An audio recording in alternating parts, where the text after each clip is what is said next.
That's a hot take. Swinging around American flag, because that's what America's supposed to be. It's supposed to look like permanently chill. The insurance commercial has a fat ass, but like no personality. Yeah, I feel like sitting here and listening to this. No, god damn it. Isaac, New Noise is not the first fucking refused album. Rip Isaac a new one today. Do you know what I mean? Like...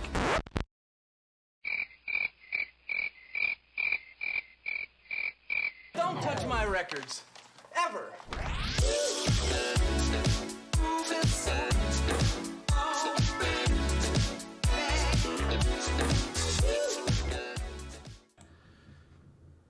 What's up, guys? Welcome to Hot Takes. I am Young Shiro. We are on. This is my co-host, Skeleton Lipstick. Say hello to everyone. Hello. Skeleton Lipstick's going a little lo-fi today, rearranging the studio. I feel like it's not. It's like the same amount of lo-fi as your normal. You know what? I'll take it. I mean, this is a scene that's kind of based on being lo-fi at times. We want to go ahead and introduce anybody. Well, not introduce, but, well, kind of introduce you guys to our show. Hot Takes is a bi-weekly podcast. Not really interview show. Really just a hangout session for me and Skelly and all of our friends. Mainly being you guys. Thanks for the follow, by the way. Oh, fuck! Syllabus is here. Syllabus is here. Oh, Syllabus! We got a lot of one-time new viewers that we're very excited to see. I know, Syllabus is an OG in the scene. We're glad to have you here.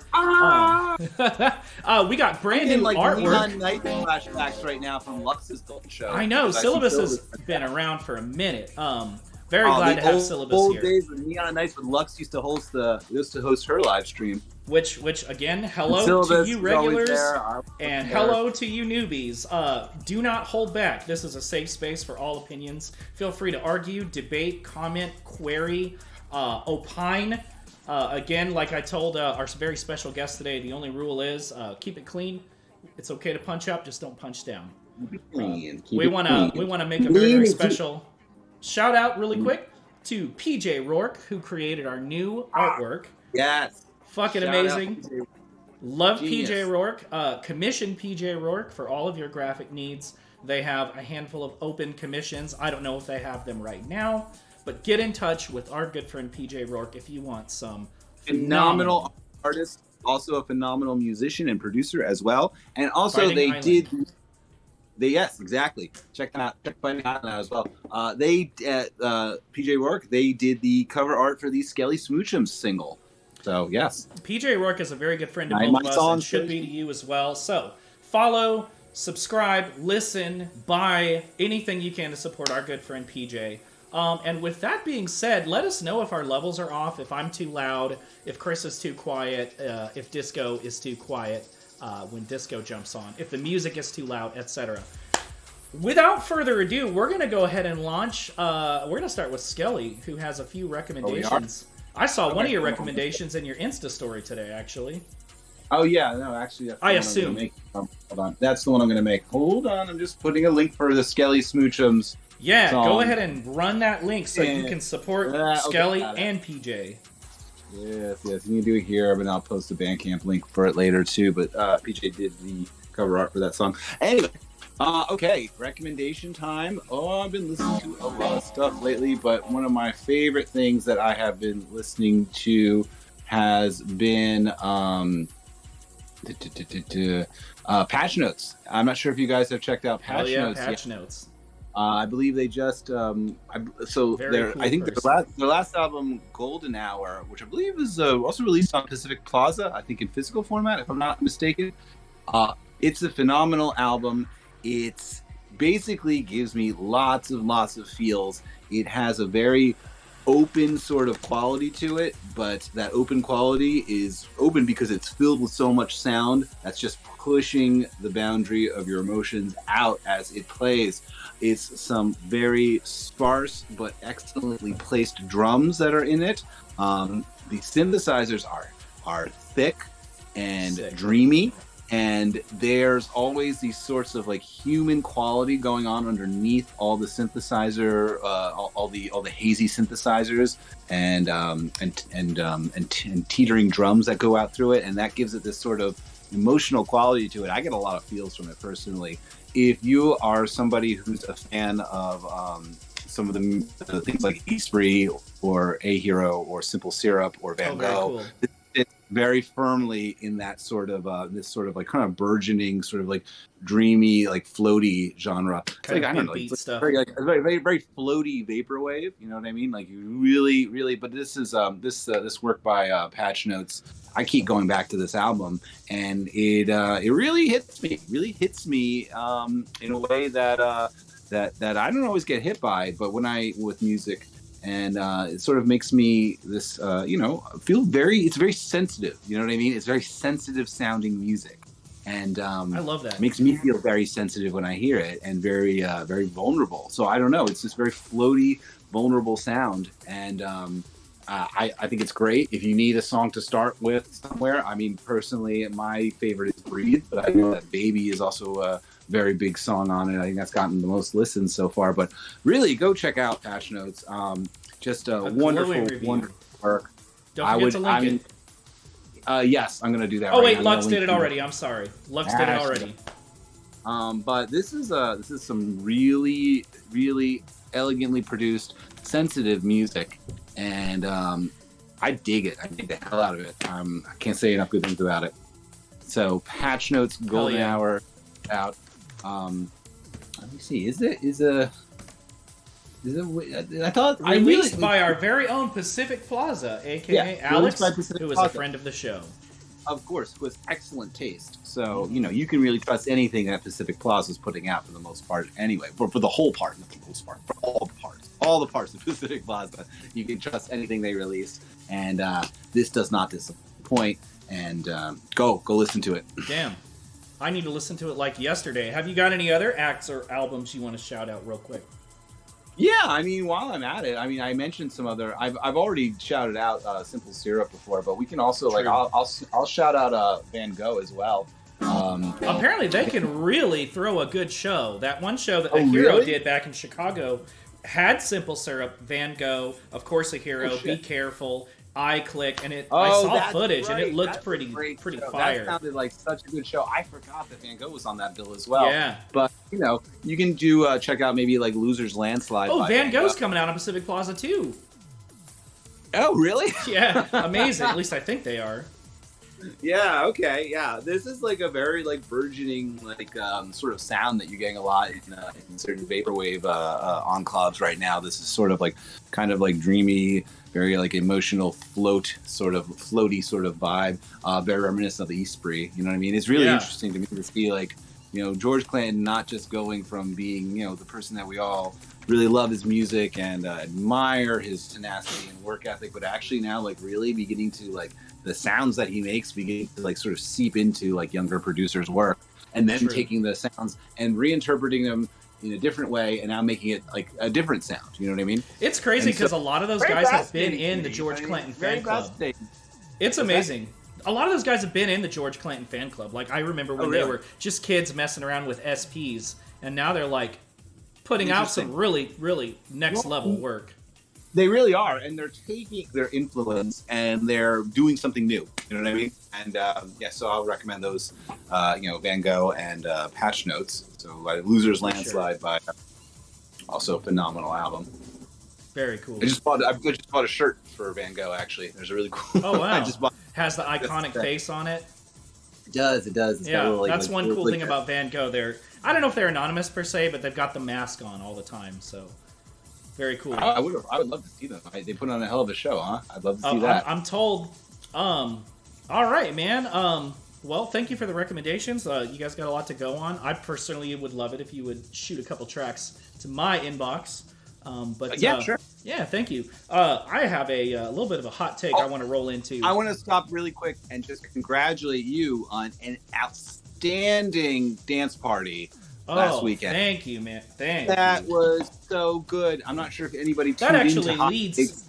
Yeah, we did use the channel to go live. Oh man, are you kidding? I think that you just like increased like the channel's numbers, subscription numbers, huge. Maybe we'll be an affiliate at some point. Phenomenal. You and Fancat just did the most shout out outstanding dance party at the Golden Bear in Sacramento, California. Terminally chill NorCal. Just like the whole Terminally chill experience fully leveled up by you two. I was very honored to be invited, man. Thank you for your kind words. Just leveled up in general, just the idea of a vaporwave dance party. I think you guys just leveled it was up. packed in there, dude. More than anybody else, more than myself, more than anybody else. Oh, Fantacat's here. We love you, Agnes.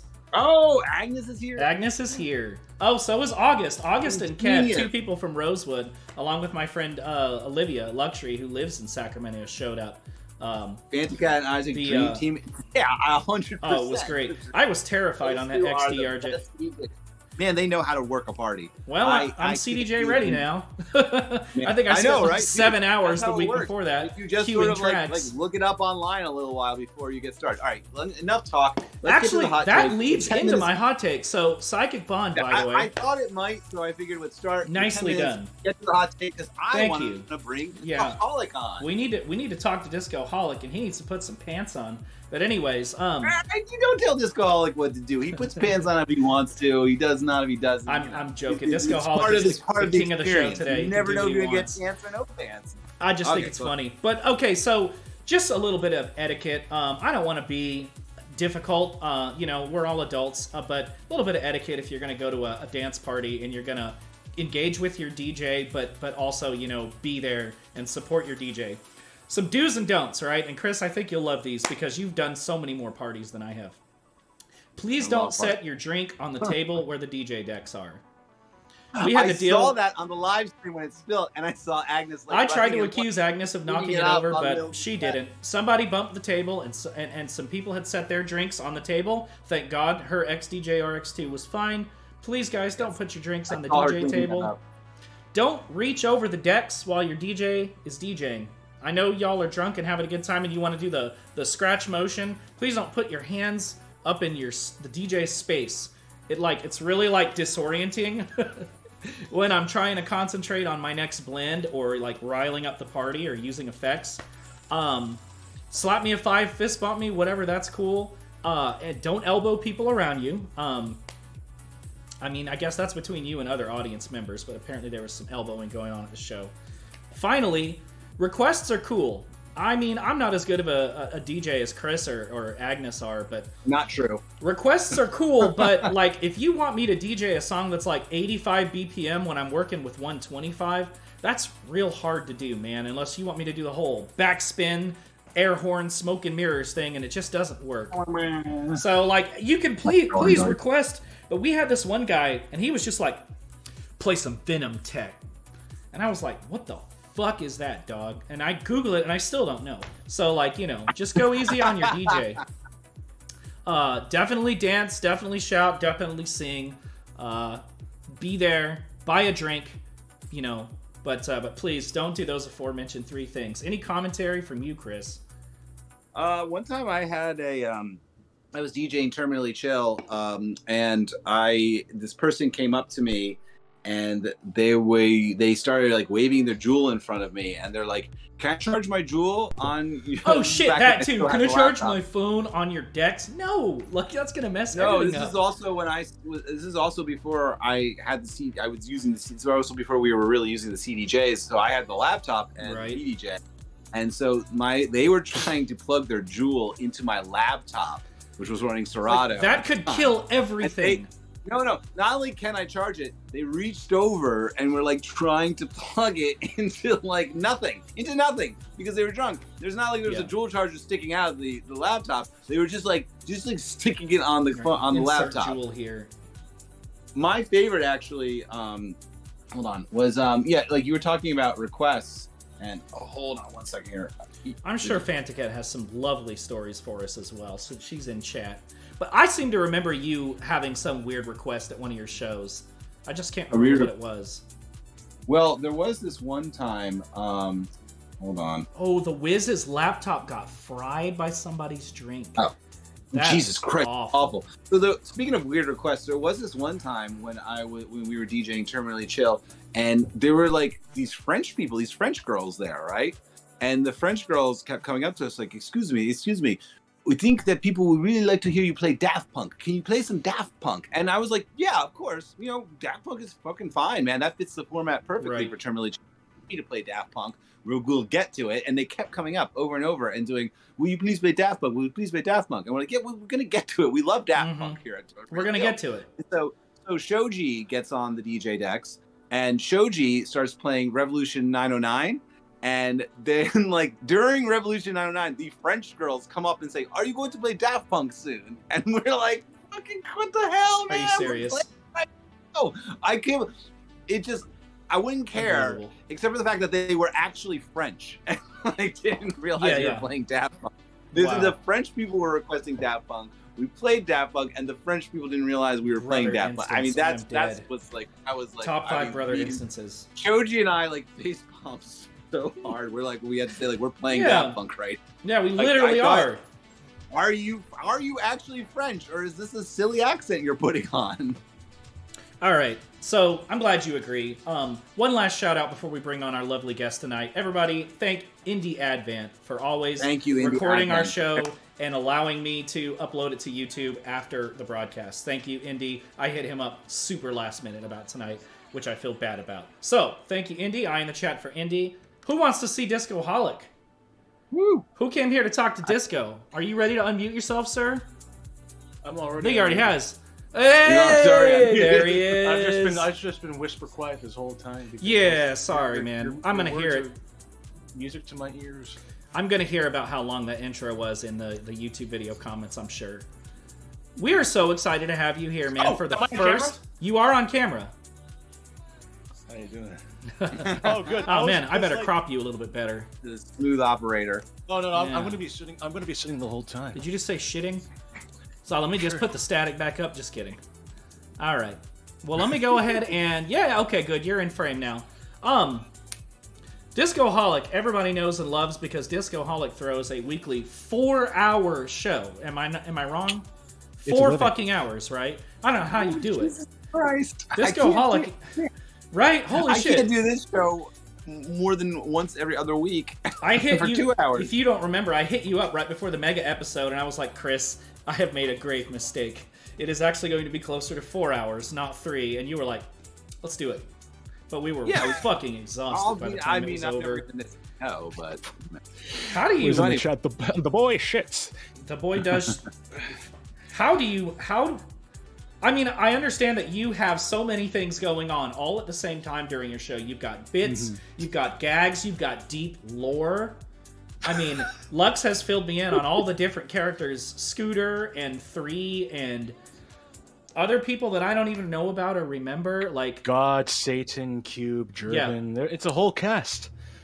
The energy seems to come from the disco gods. It seems like, and it's super interactive. They can tase you. They can. I want to say if they put enough bits in, they can like make you take your disco ball off. But it's probably a lot. No, but you know what? That's not the craziest thing that's happened. But yeah, what's the craziest thing that's happened? What's the craziest thing that's happened? Going right into it. You said that's not the craziest thing that happens. That's a good question. The craziest thing that's happened is probably... I think... Okay, well, I'll tell you, last stream, I put in a new channel point redemption reward where a friend of Dan Mason knows my home address for some reason. And he gifted me this tin called BeanBoozled from Jelly Belly. Oh, I heard about this! Yeah, and here's the thing. No. You spin the top and it lands on a particular bean. But here's the thing about each bean. Each bean can either be, for example, this blue one, either berry blue or toothpaste. And Delicious. Last time I got what was it? The bean was called birthday cake or dirty dishwasher. And I got dirty dishwasher and I almost puked on stream. My goodness. Oh my God. Maybe we should do that. Please. That's not a good idea. I don't like that. Do you just like sit around like, oh man, what am I gonna do this week to make it more interesting? And then just like something pops in your head, like.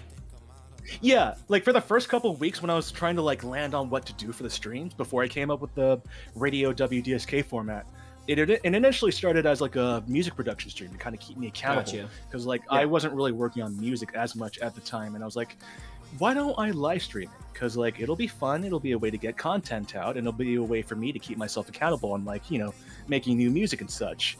But at the end of the first, and which actually started around a year ago, February 27th, 2021. So it's been just about a year since I started streaming. Damn. And at the end of the first live stream, I was like, you know what? Why don't I just play some of my favorite songs? And and I really liked it. And people in the chat were requesting, oh, why don't you play this or that? And I was like, let's run with it. Let's make this a religion. So WDSK came about.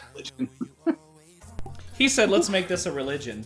I gotta ask, since you, I don't know what source you primarily use, but I want to say it's YouTube, is it not? It is, yeah. That's What is your number people... one favorite YouTube video of all time? Probably. Oh my! Do I have to link it in chat? Yes, please do, and describe it as well. And don't forget, chat. If you have questions for the Discoman, let them fly. If you have a question, your question takes top priority over any questions we have.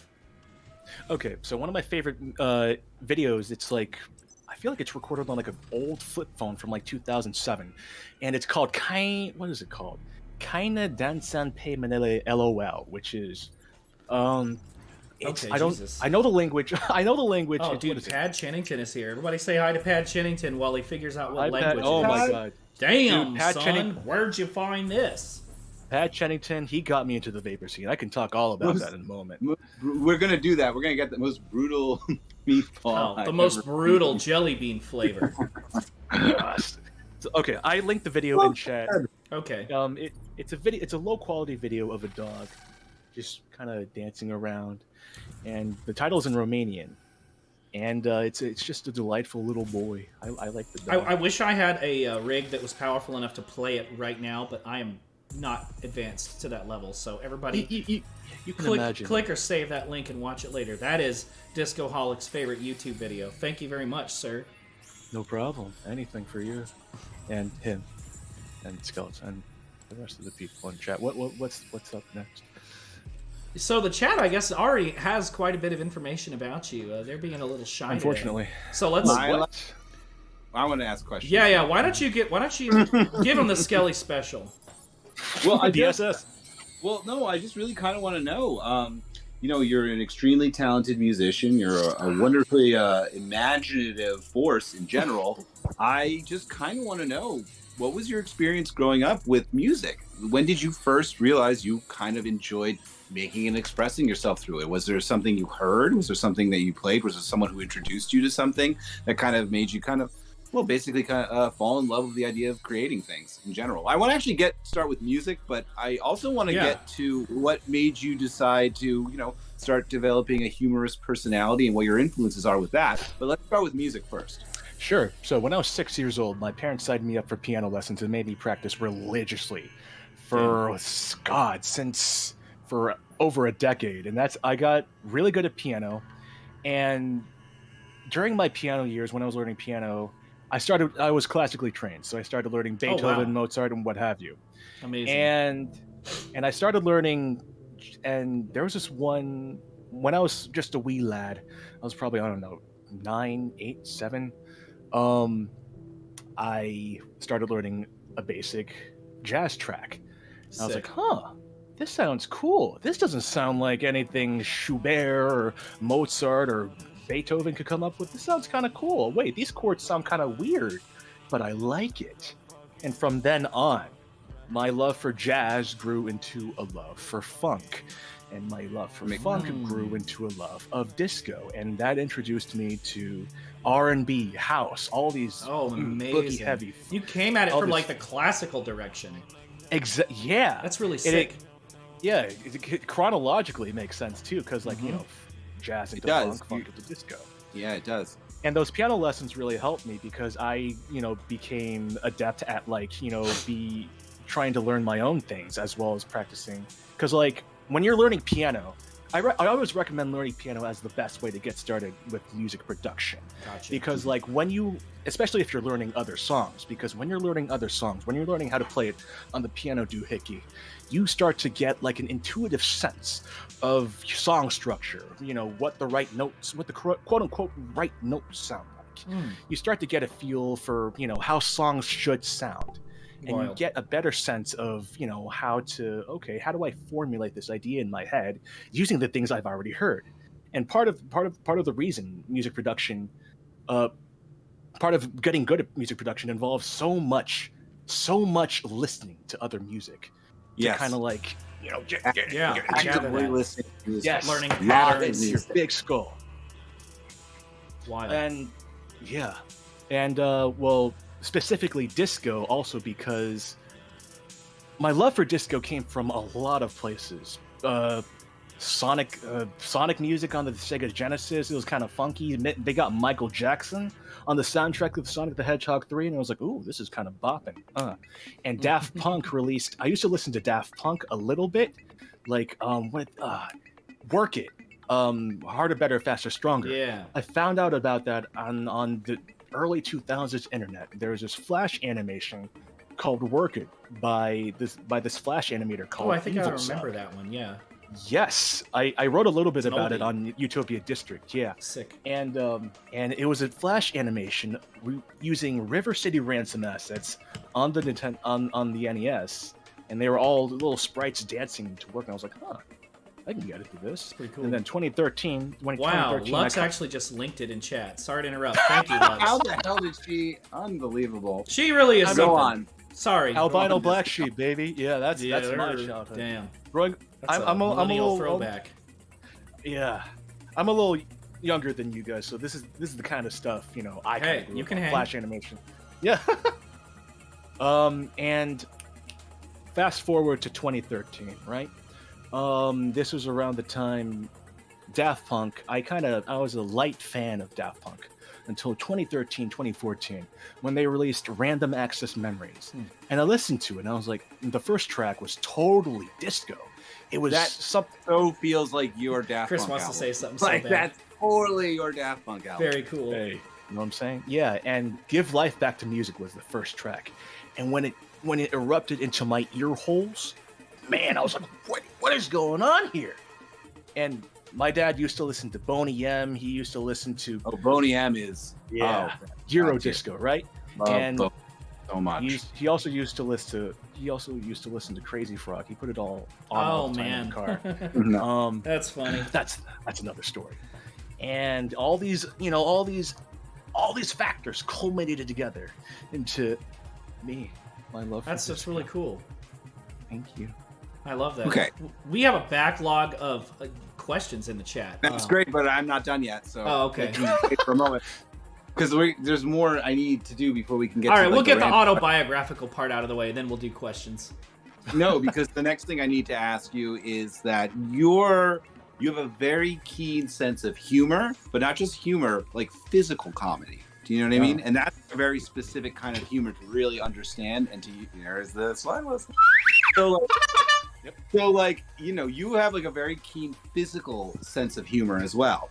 And I'm wondering, I've actually talked to you a little bit about this before, and I still remember, and like your influences with that. Would you like to talk a little bit about your influences with your humor and your using of this sort of like almost like a living cartoon character that you've curated?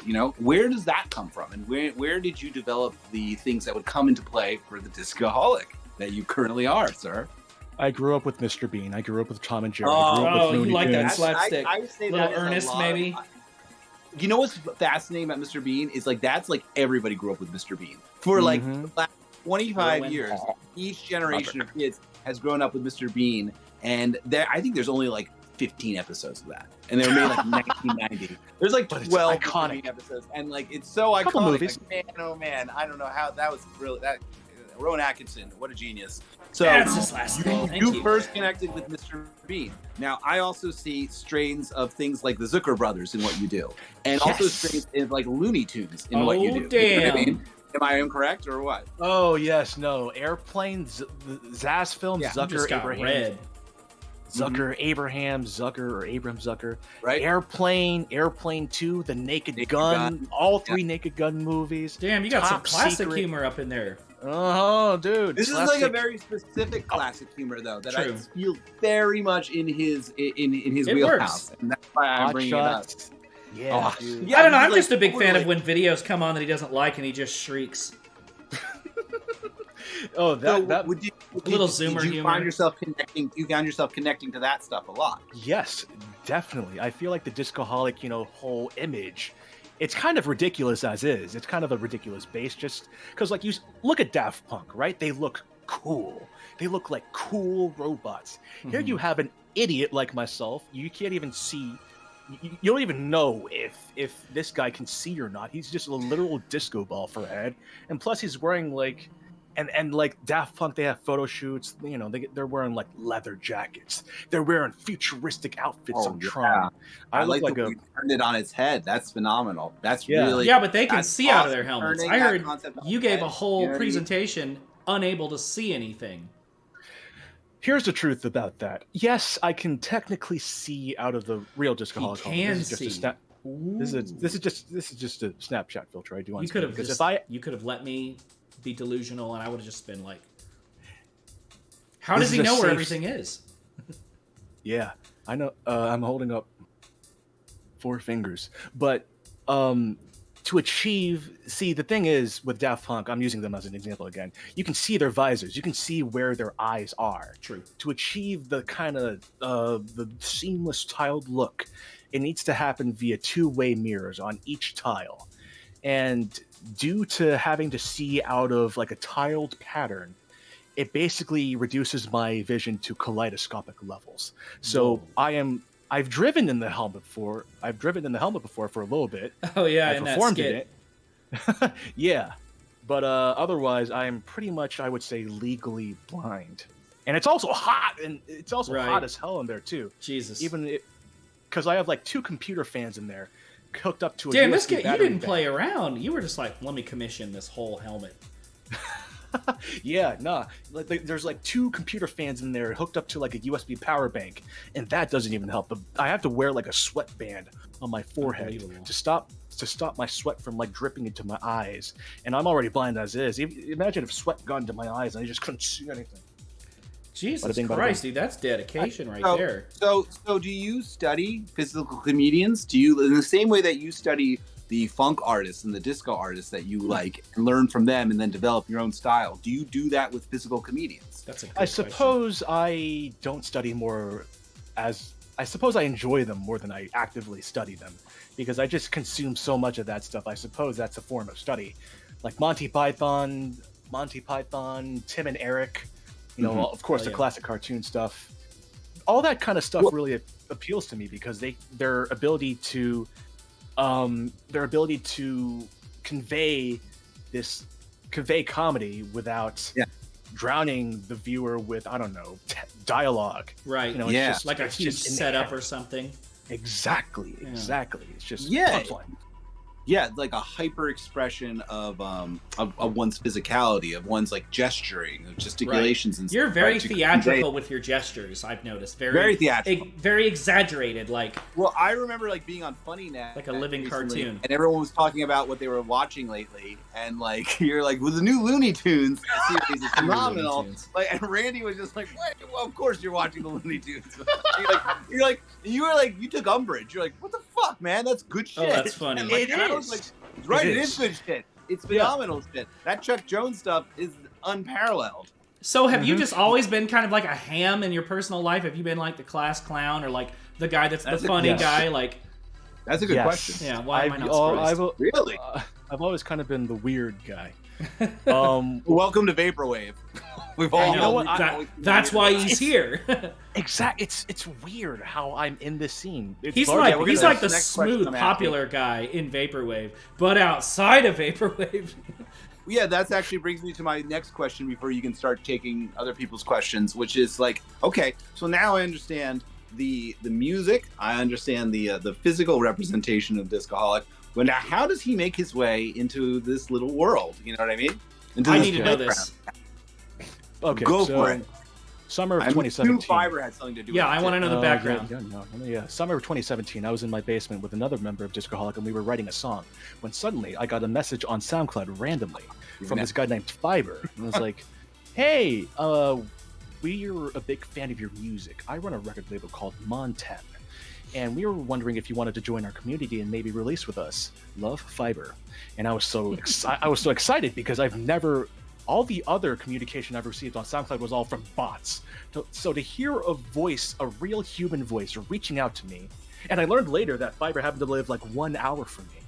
Yeah, because Like, he told us his side of this I've story. seen him in your old I comedy. love this. Show.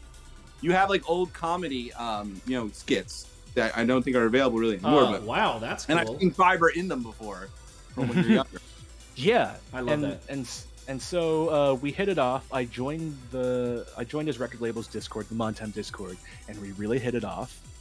It's crazy how they have planets aligned for them to find me randomly on SoundCloud.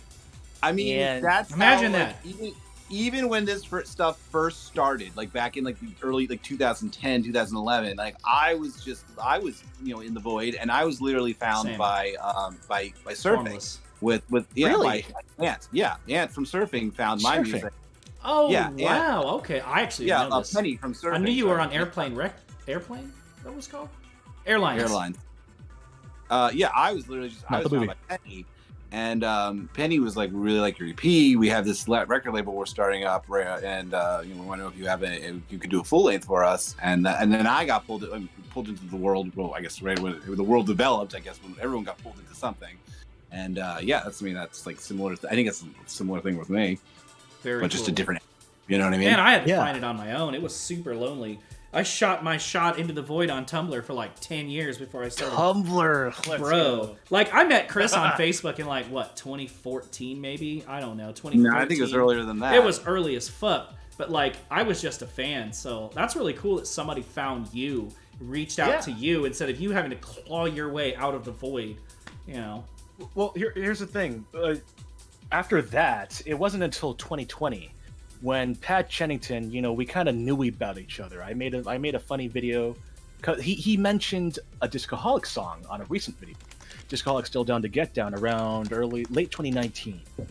And I made a video response like of me reacting to it. I'm just like holding a teacup and like a little plate, and like once he mentioned there was like a voiceover, Pat's voiceover was like, and Discoholic Still Down to Get Down. And I just break my teacup, and like I'm like lounging in a chair, and I just get flabbergasted. There's like an emote of that on my channel. Oh man. Disco shook. And then man, your friends are coming through and they're posting the emotes in that's our the one. chat. That was originally for Pat Chennington. No And way. then obviously COVID happened, No. March 2020. And then, URL shows started to pop up a lot because nobody could perform live. True. Right when after, oh man, it still sucks that right after 2019, after Essential, after Electronicon, after what feels like Essential didn't happen, right? Dude, it happened to Essential you 2 too. didn't happen. Something Second one didn't amazing happen. was on the precipice of happening. I think it happened to all of us. And then I was damn supposed to do the coronavirus. after parties for Essential, and yeah, no. But then Rest in peace. bam, COVID hit. So Pat Chennington, he knew of me. He was like, "Hey, why don't you come on Pat Chennington's block party and do a set?" And then over that was like a big break for me, at least in terms of like online shows, because over 300 people came and discovered Discoholic. Few people, I'm sure a few people in the chat, a few diehard fans have discovered me from there.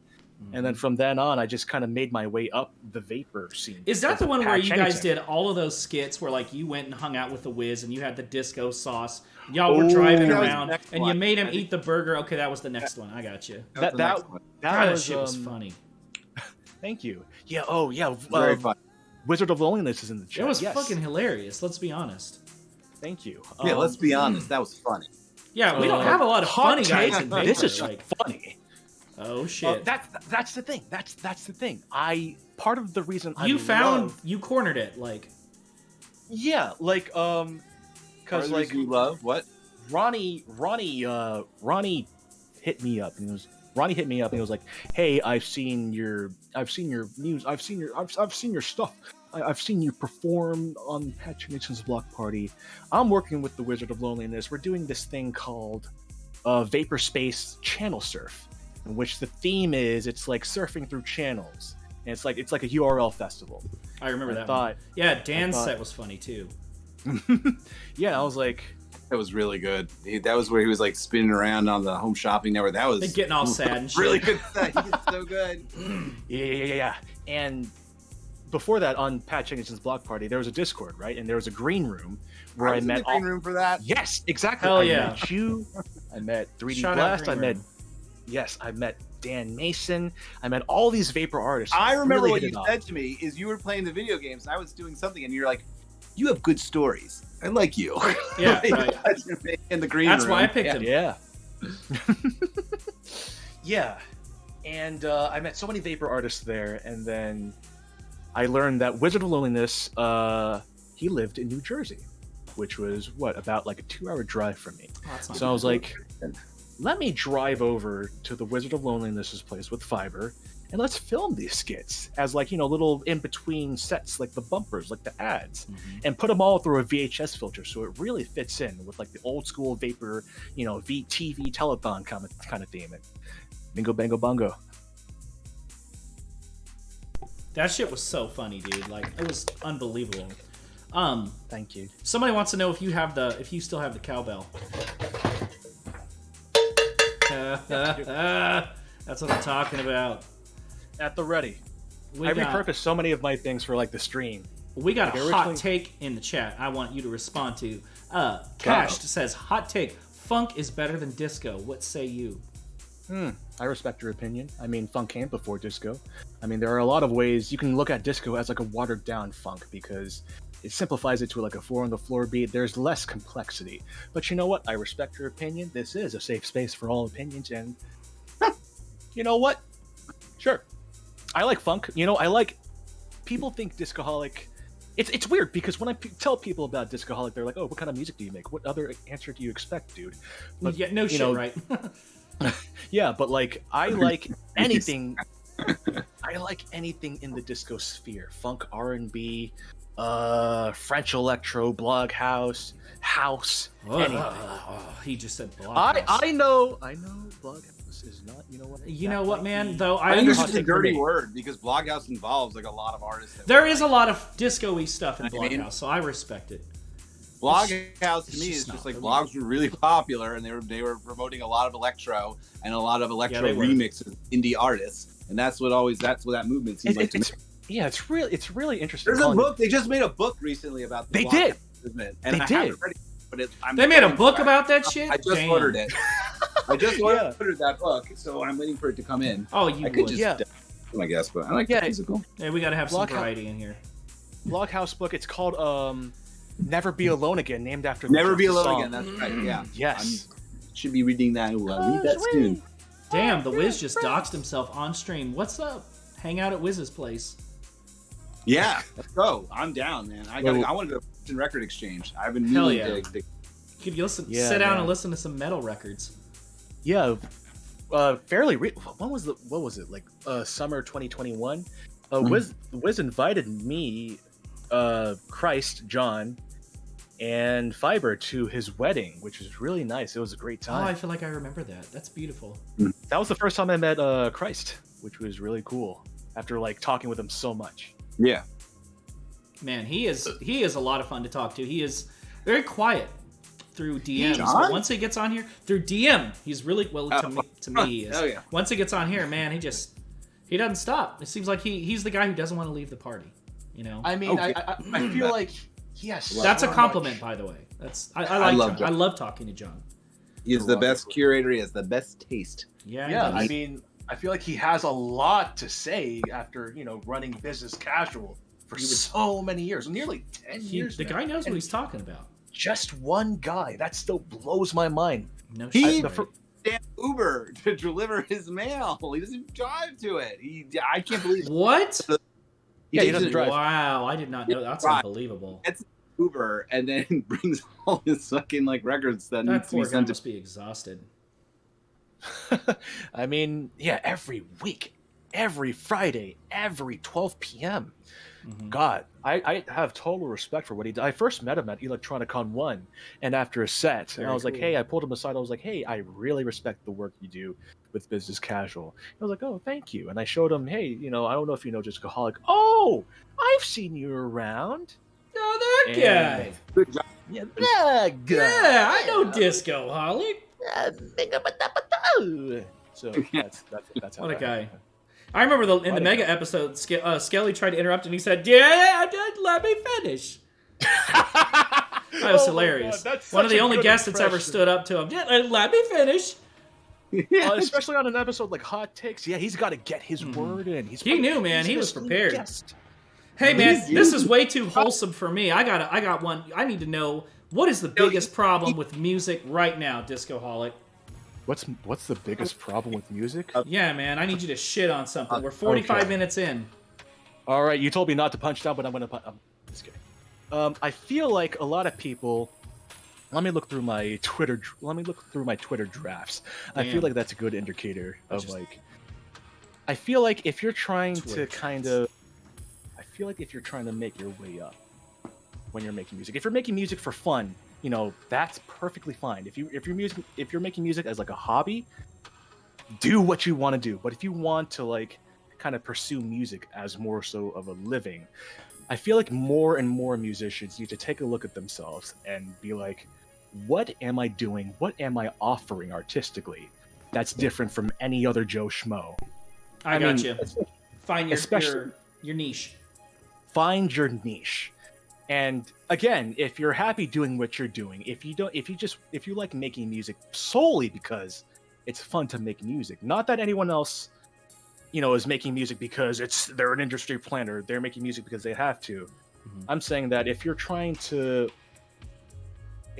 kind of move up, I feel like too many people in the scene are just kind of don't really stand out that much from the rest of the group. You know what I'm saying? Yeah, you're not wrong. That is my take. That's a hot one. Hot. Our soundboard is not working today, but damn, son. Damn, son. Where'd you find this? So I think that a lot of people I'm sorry. and already is successful, so that they can, it's like, well, this is a proven thing. This works. I'm going to try and just do that too. Right. You know what I mean? Mm-hmm. Like that. Playing it safe. Their thought process comes from, and I think that's like a dead end, man. I never ever want to try to make music and think, I hope people think of this artist when they hear it. I hope they think of that. Mm-hmm. And it tricks them. It's fine when you're starting out. Why would I find your footing? That I don't know. That's just me. Yeah, I feel like on the point of standing out from other artists, if you sound a lot like another artist, if you're starting out, that's perfectly fine. You're just trying to find your footing on trying to find your inner voice. Yeah, I feel like sometimes people imitate, and that's how they how they get their footing. Yeah, but yeah, my hot take is that more people need to ask themselves, what am I doing to stand out? My hot take is maybe don't release the music yet if you're still just copying other people and you're finding your footing.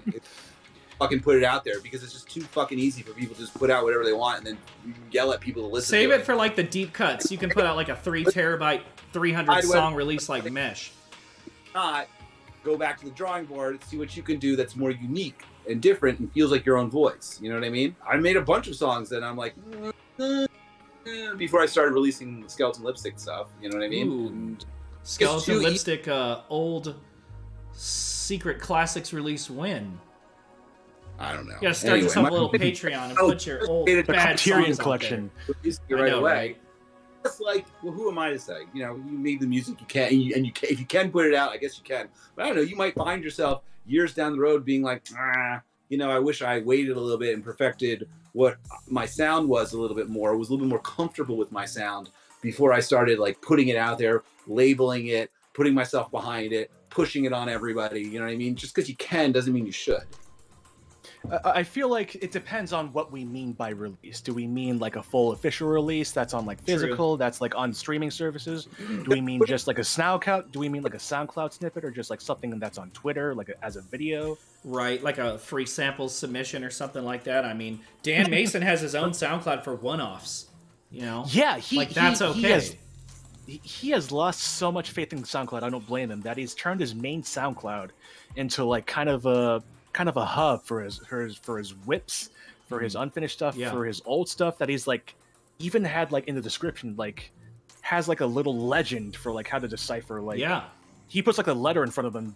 He puts like a letter at like the end of the beginning of each like SoundCloud upload, telling you if it's a whip, if it's this or that, which is really interesting because That's a great example of an artist that started out with, kind of working on imitating maybe some other. I don't want to say he imitated. I don't know, but he kind of came into his own. He's a great example of what you were just talking about.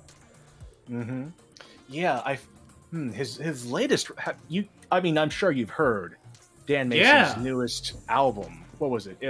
What's the title again? But it's the Midwest emo album. Exactly. It's very different from his other works, and personally, it's not my cup of tea, but I totally respect Dan for, his Reworks album. Here to stay. Thanks, Quiz. Here to stay. Quiz the homie. Yeah. I'm not going. That's not... Whatever. His Reworks album. Hot take. That album is good. Good night, everybody. Man, Discoholic canceled. Wow. He disappeared. Did you guys see that? Wait a minute. Yeah. Oh, he's back again. Thank God. We got another hour and 10 minutes to fill. Honestly, man, we got to get him on here at some point. He's such a sweetheart, and he's got a lot of talent.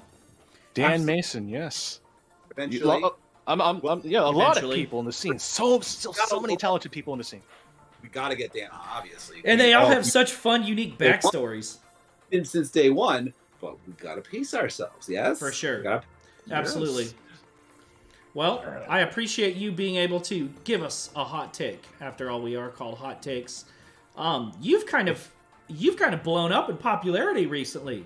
Why do you think some acts are popular and some of them just never catch on? Think about it. Like... and why haven't they caught on yet? You don't have to name them, but think about what you have in your head and think about like, well, why haven't they caught on yet? Like, what is the difference? I feel like some acts haven't caught on because they aren't really sure of their identity, whether it's sonic, whether it's branding. Because one artist I'm thinking of in my head, they're a great producer. I love their music. Their production is top notch. They definitely have the music part figured out. But the naming of the titles, the artwork, it just doesn't, it's not cohesive enough for me to warrant me coming to these tracks other than for the reason they sound good. Because yes, you can have fantastic, clean production. You just have to give people a reason to listen to promotion. Give people a reason to listen to that music other than Joe Schmo number 5, who has similarly top-notch production. Yeah. Right? Go commission PJ Rourke to do some artwork for you, and you'll blow up. Dude, I love the new artwork. I agree with you. I think that oftentimes it is a matter of identity. It's just like, it's almost a matter of like, even sometimes they even know what their identity is, but I think there's a bit of insecurity about putting themselves fully behind it sometimes. Do you know what I mean? And really like embracing who they are, even when they have the right artwork, the right sound, they know who they are, they have like, you can feel the presence of the artist in the music. You know what I mean? Yeah. Sometimes it's just a matter of like, they're a little bit, they pull back, you know what I mean? And they don't push as hard as they want to because maybe they're like, or maybe they doubt themselves. I think doubt is something that happens too. My favorite artist is BeanBoozled.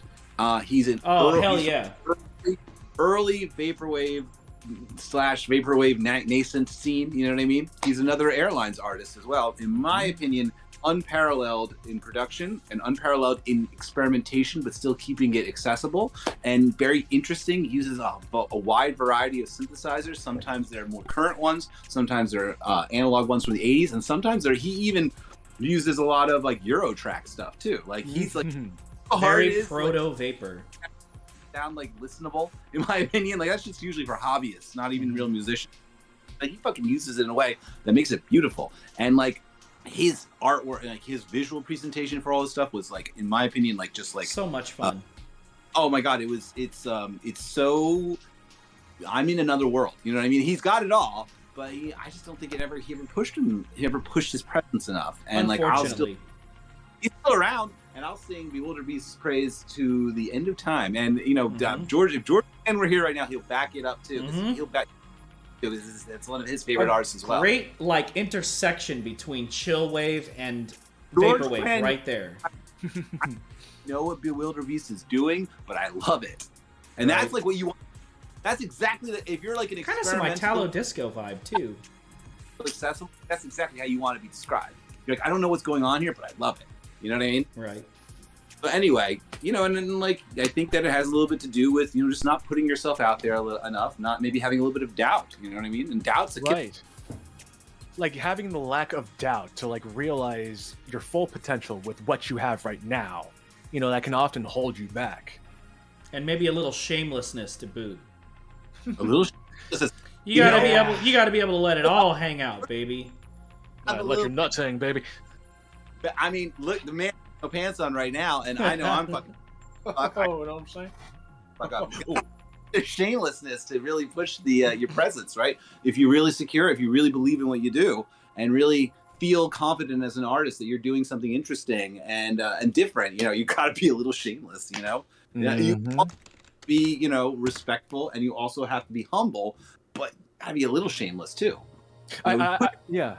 I realize like various attitudes depend on like what exactly to like convey, because like if your whole artistic identity is based on more so confidence or things relating to that, then but maybe I don't know, in different genres it's different. But I get your point. I agree.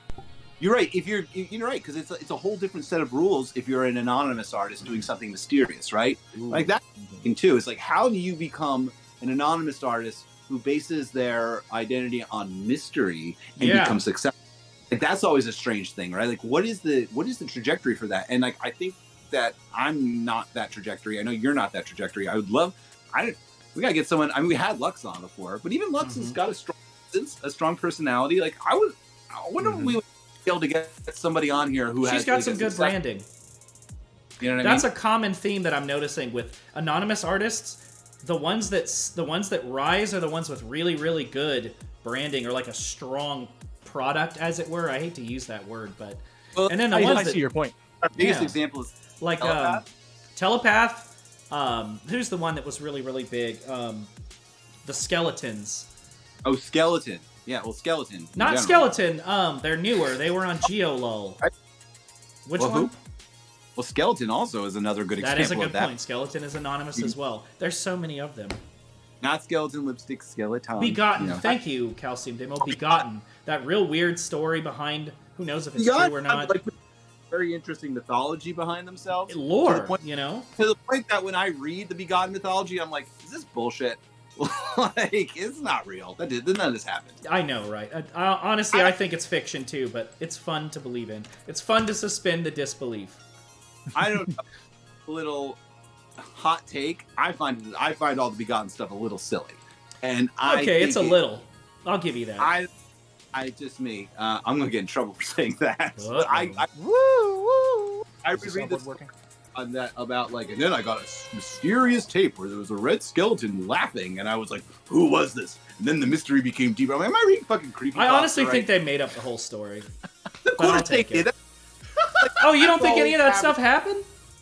Probably a fucking single word in those geometric lullaby descriptions. Bullshit. Hey, they're great writers. You got to give them that. Do you think people lie on the internet? Absolutely not. Very engaging at all. I believe everything I read on the internet. I don't know. I thought it was silly, but I'm gonna get a lot of trouble. Do you want to follow that up with like some more serious autobiographical questions for Discoholic? No. Or should I ask him some more bad take ones? I don't know, man. I'm game for anything. Okay, so we already know what your favorite music is. Describe your least favorite music. Let's get away from that now. I'm usually pretty open. Like, who would be the yin to Discoholic's yang? If Probably it weren't rock. Cheyenne Blue. Rock, yeah. I mean, if we look historically, yeah. Disco Demolition It's all Night, analog. These copypastas in the chat are killing me. Okay, so you don't like any Nirvana, you don't like Led Zeppelin. I do. The Beatles. I do. It's more like the stuff I don't like. It's more like that kind of stuff I listen to less, but I still enjoy them. I just don't opt for them. That's all. I usually try to keep myself open-minded to any kind of music, because you never know. You never know, because Okay, well that's a good personally policy. believe that. I personally believe that There's less bad music than we think. I don't. Agreed. Chris, one of the things Chris always says is you'll always find one. Alec, what do you think of ska music? Yeah, I want to know fine. too. It's fine. We are number one. It's fine. What about electro swing? Fuck. Never mind. Oh God. I hate electro swing too. No, yes, hot that shit take. sucks. Electro swing has aged so. It's like, hey guys, you want to read Great Gatsby and make some music? I find swing to be pretty fascinating because of the embrace of the cringe, and it's so cringy. What was that one movie? Moulin Rouge. It endears me in its vulnerability of being a little bit silly. Silliness always endears me. I used to throw a ska dance party specifically because I thought it was really silly, and I thought there's truth in silliness. Okay, I like that. There's no way to go to a ska party and get any cool points, particularly when I was throwing it in the year 2019. There's no cool points. Nobody looks cool dancing to ska. You look. Oh, you don't want to do the that silliness. You look at the ground. It's all just like checkered dance. Going back to that skit that the Wiz made. Beauty, and people look beautiful. Well, you can't just leave it there. You know what? People go to the goth parties or the techno parties. They look cool. They dress cool. It's very cool. Nobody's cool at the ska party. I like that. Nobody's fucking cool. I guess I'll throw my pork pie hat away before I move. And you look silly, motherfucker. And that's beautiful. You know what I mean? Hey, there he is. Silly. To the people who are listening to the podcast, Disco's doing a ska dance. 3D Blast likes electro swing. Mods. That's awesome. That's Discoholic. That's beauty right there. Is beauty and electro. Quiz says nobody's cool at the ska party because it's stinky. It's stinky. It's stanky. Bro, you know it was stanky? That terminally chill NorCal room. Boy, was it humid in there. Don't forget to all Uniwa. You like that music because it's stanky. Stanky. Fucking foul. Nobody says that. I think Groovy Kaiju said that or told me that. I don't know. Right? I think he was playing a prank on you. I can't. He probably was. Let me tell this white guy that people say music is stanky when it's good. I gotta go to NorCal, man. I gotta do a terminally chill there. You do. Terminally chill. Our terminally chill. A secret set of terminally chill Philly. I gotta head up the West Coast sometime. Man, so much looks. It's pretty cool out here, man. I'm gonna miss it. Oh, where are you going? Groovy. What's up, buddy? I just wanted to say hi. Kaiju is in chat. What's up, man? I don't know if you really said that thing. Let me just dial that back real quick. Hey, all our friends are here, though. August, yes, dude. This is wonderful. No shit, man. Fucking everybody's here. It's awesome. Oh, how lovely. Wiz. Oh, wow. This is a strip silence. Oh, boy. What a fun... Vaportorian's here, too. Vaportorian's got a show coming up in New York City. Yes. Shout out Vaportorian. Awesome. Cool. Being, and he's got a DJ set coming up on Friday in New York City. And I can't remember what's the name. Someone put a link for that, or Vaportorian. If you want to drop a link in that chat for that show you have coming up soon, I'll be right back. I saw Vaportorian at Patch. What was it? It was in the Barbary.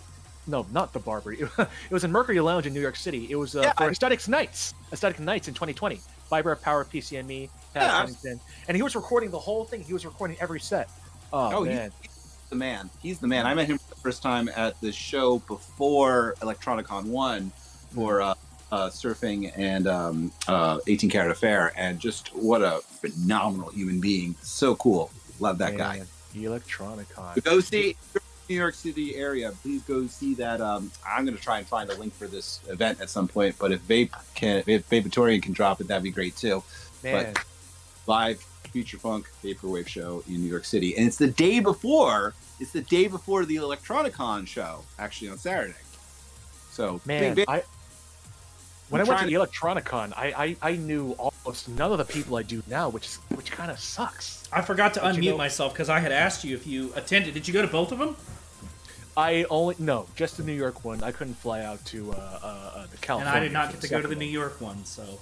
Well, we both complete each other. Yes, I am told that it was very, very good.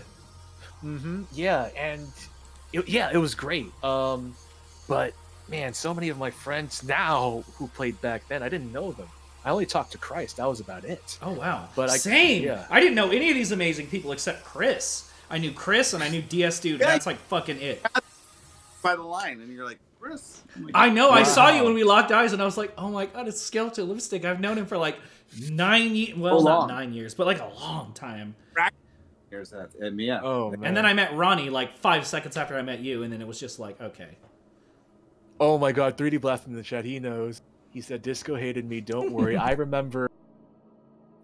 This was around the time I did like 3D Blast. I actively did not like 3D Blast. I didn't make it vocal, but I just didn't like him. And I remember I stayed at the after party, Skeleton Lipstick's after party, and I only had the stamina to stay for Pat Chennington's show. Damn. And once 3D Blast came on, I just comped. You just fucking dipped, didn't you?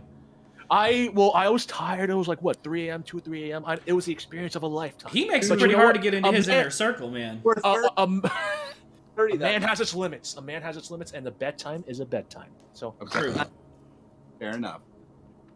Well, I will not sacrifice sleep. I'm glad that the you one have thing since keeping seen the me light. alive. Me too, Yes. man. Like, I remember I was watching, I think, Televape, and it was at the Electronicon LA, and Chris finally messaged me. He's like, "Okay, you're on for tonight." And I was like, You have to so drunk. And I was like, I gotta sober up. And I will not be getting any sleep. Good for you. Well, you gotta understand that unlike Electronicon in New York, where we had the venue secured until 4:30 in the morning, we didn't have to move locations, right? True. We could just stage right as soon as Ryan finished his set. I could get up and start setting up all the mix boards and get together. And but for Electronicon LA, they wouldn't let us. You know, there's different curfews in LA, so we had to figure out a place to go. So that's when we, George hooked up with the Chewing Foil people to have us go to there. But it wasn't firmed. Like, literally, I was hanging out, like, bugging George backstage, being like, am I doing this event or not? Right. Like, he told me literally 3 days before Electronicon 2, he's like, you down? And I'm like, I'm let me get my plane ticket. Right. You got to be able to roll with the punches. We grabbed Jeff and James, Jeff Vape Error and James, obviously, yes. And the Virtual 94 guys. Virtual 94 guys came down with me because they're fucking goats. They're the Hell best. Yeah. I'm going to do a shout out to them in a moment. But, we didn't know. And so I was so pleased to finally get the thing set up. And then I grabbed you and I grabbed Fantacat. And I'm like, get the fuck on stage. I remember you guys. that. Yeah. And now look at you guys. You did the Fraternally Chill Bar together. I remember she played a Kero Bonito song. Star maker here, but you Fantacat, right? You guys are like, hey, you're the matchmaker, Mazel Tov. Put both of you guys on stage for the first time. You're not wrong. He did. He launched the man that launched 1,000 careers. I feel like I need to read the copypasta that's been flooding the chat. It says, "Hey sluts, it's time for Discoholic to eat a bean. Copy and paste this in the chat so we can make him eat a mystery bean." Should I do it? I think you should. Okay. Maybe one. We're about Can I do it halfway right through. Go for it. You Cool. gotta Okay. You gotta tell us what the Yeah. For people that are tuned in on the tuning in from Spotify and such. Yeah, people who can't see, he's spinning a wheel to find out what flavor. It landed on either cappuccino or liver and onion. Here's the thing, again, it's the same color bean, so there's no way to tell if it's cappuccino or liver and onions. I feel like liver and onions isn't that bad. Though. I mean, yeah, if you're British. As a first one time back in the day. So okay. Bean game. All right, so I have the brown bean, which is either cappuccino or what was it? It was liver and onion.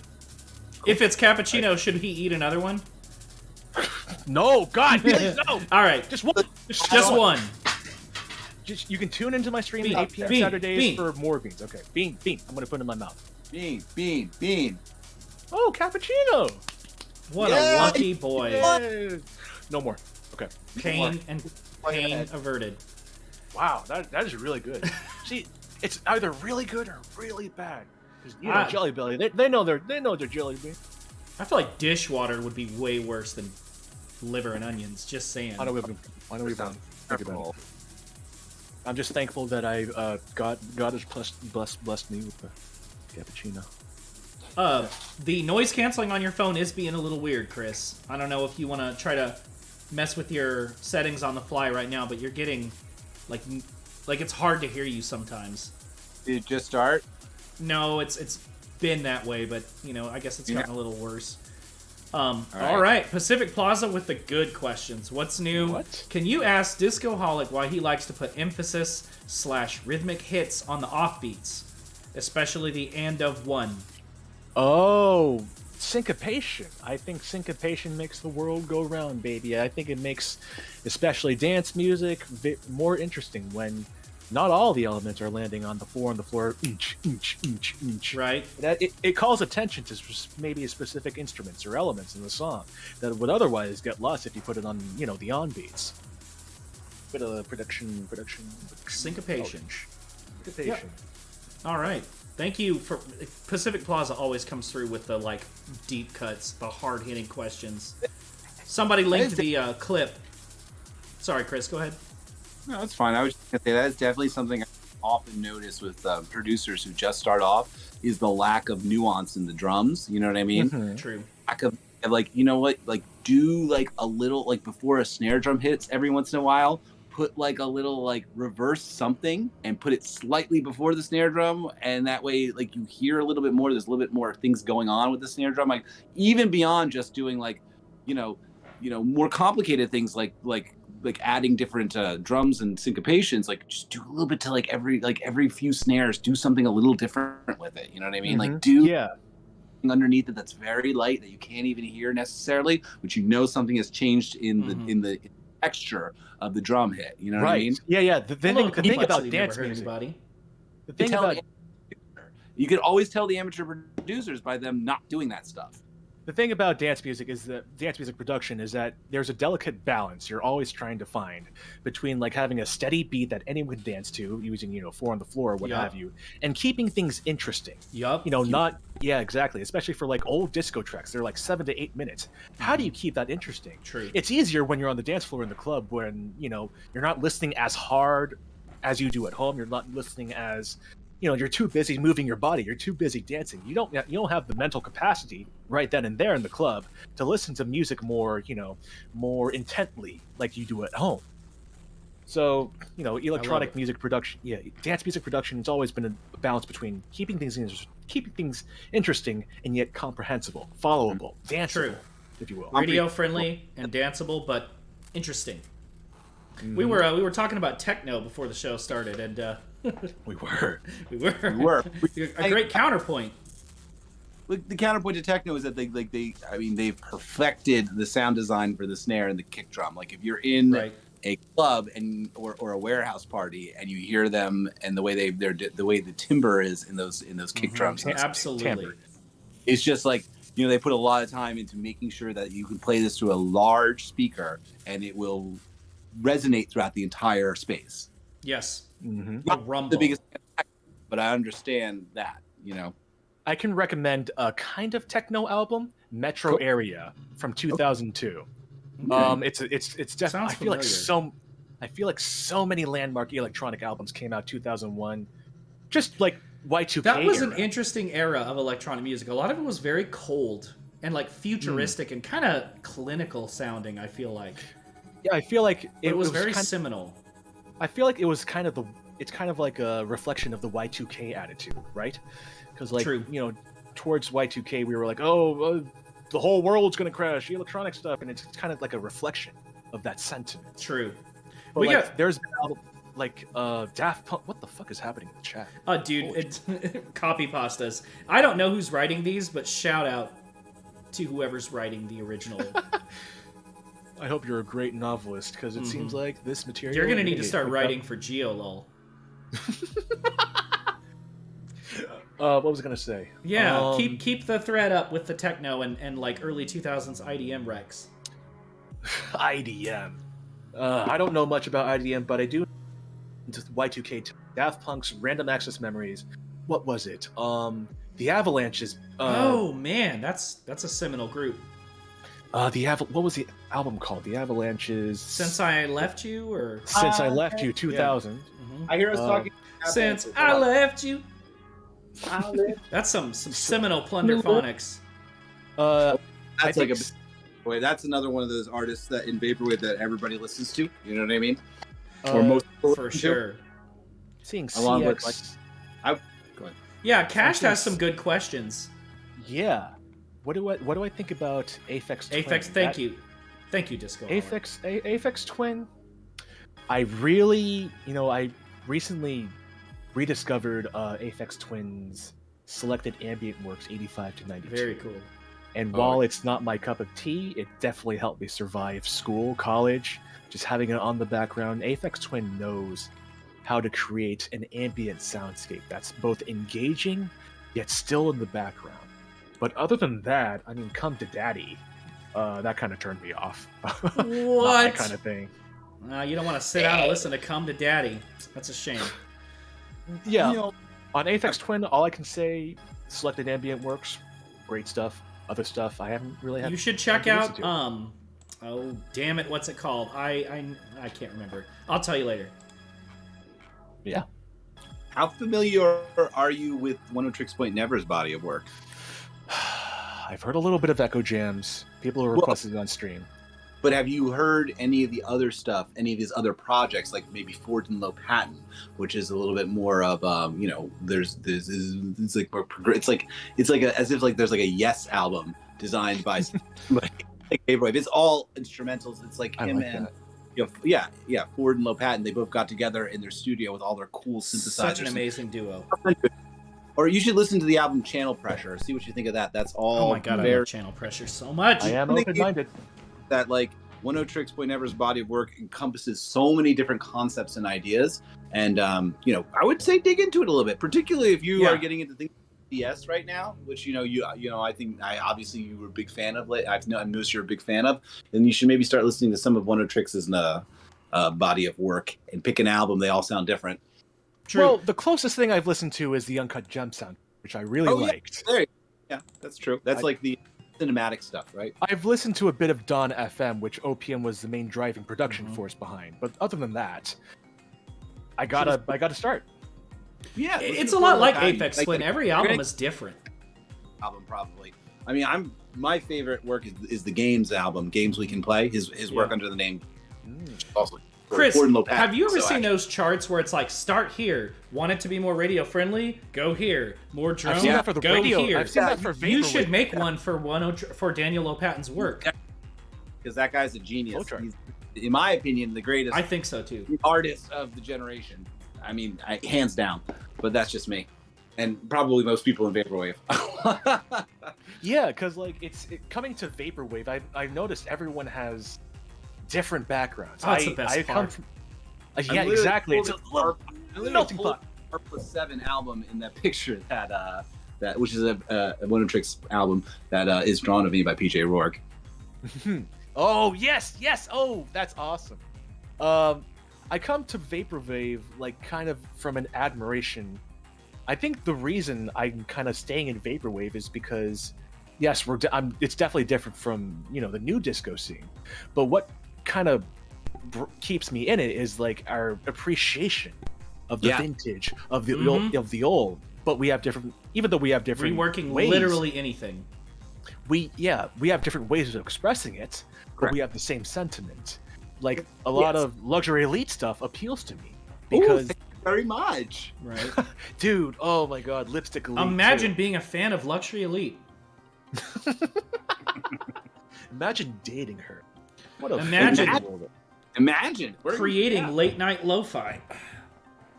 Yeah, like slow down funk. That. Well, Vaporwave is a playground, right? It's a playground where a lot of kids come together with all their different toys. You know what I mean? To play with each other and to exchange ideas. I think that iClick put it best when they tweeted Vaporwave is a scene. Not necessarily exactly. In the same way grunge was a scene, not necessarily a genre, right? Yes. Cold that take. Was a hot take. I wish I could take credit for that one. That is 1000%. Well, but you've said things like that. It's great minds align.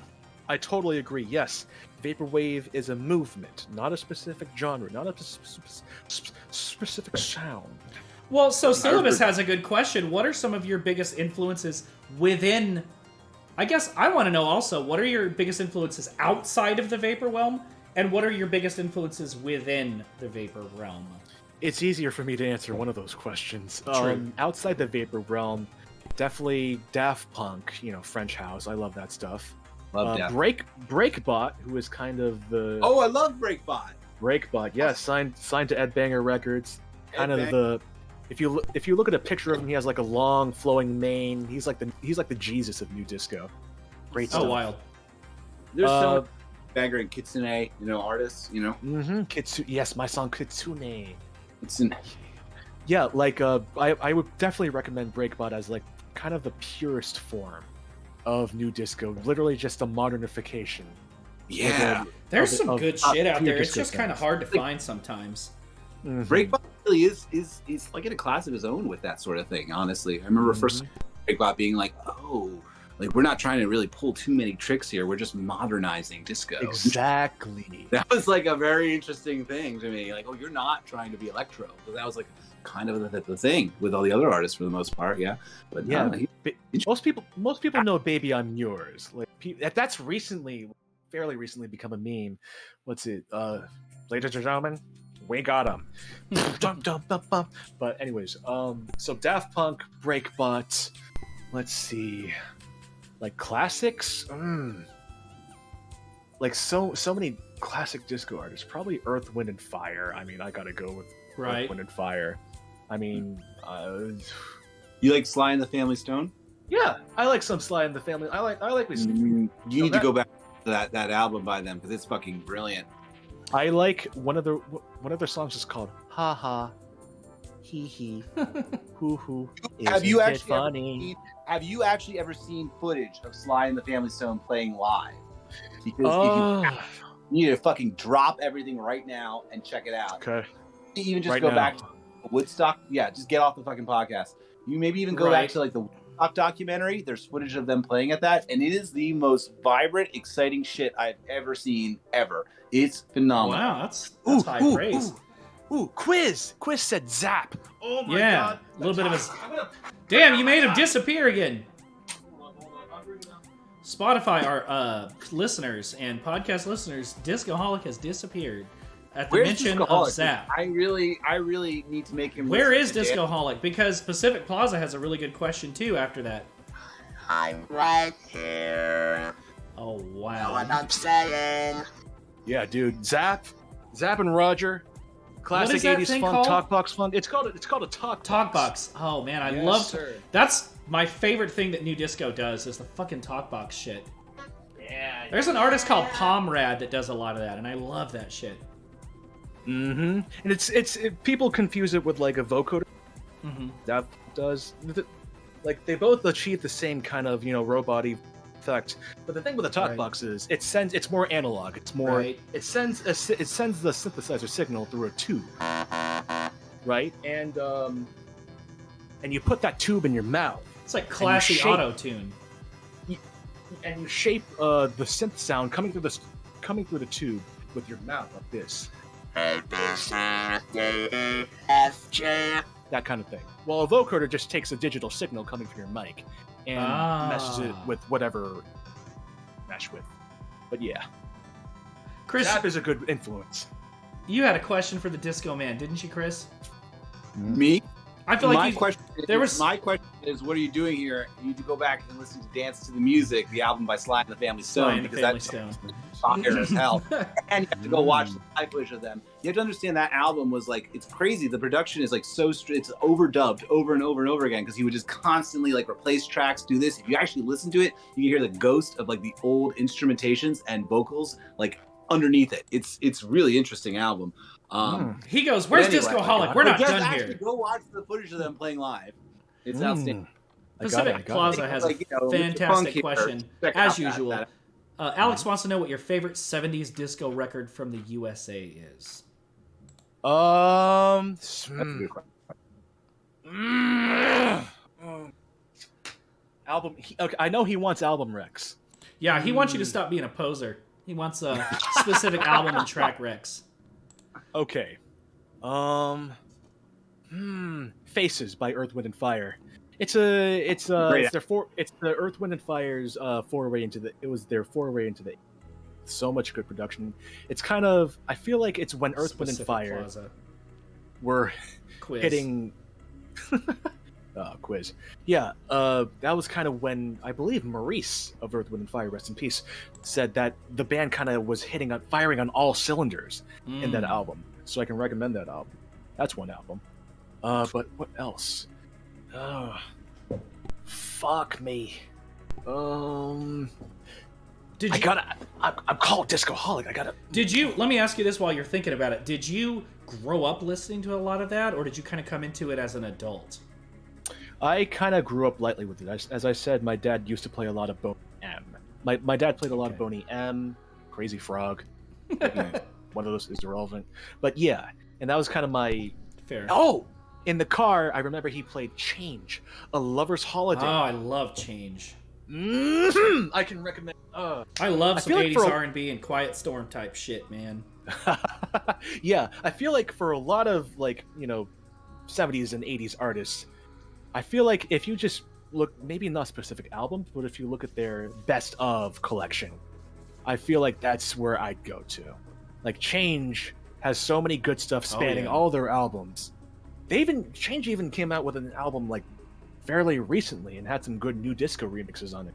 Very cool. I didn't know that. Wow. Yeah, there's a lot of disco artists who are still around today. Cerrone, who was a 70s drummer, very good producer. I played with him live at Bliss Pop Disco. That's the peak of my career. That's really cool. Well, I was on the same billing as him, but we still shared the same space. That's important. Yes, being on the same bill that's enough to me. Bliss Pop Disco Fest back in 2019, but Bingo Bango Bongo. Change, Earth, Wind, and Fire, Cheryl Lynn, great stuff.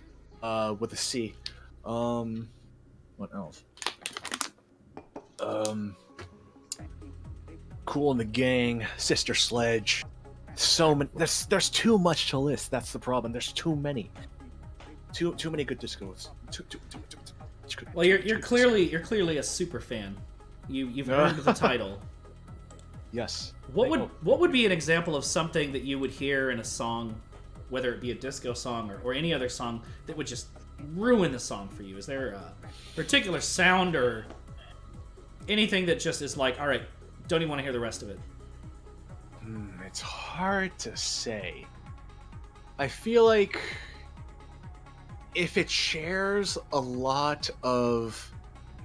I feel like if it has a lot of hackney elements, like just having the bass line go dun dun dun dun dun dun. What was it called? Blue Monday by New.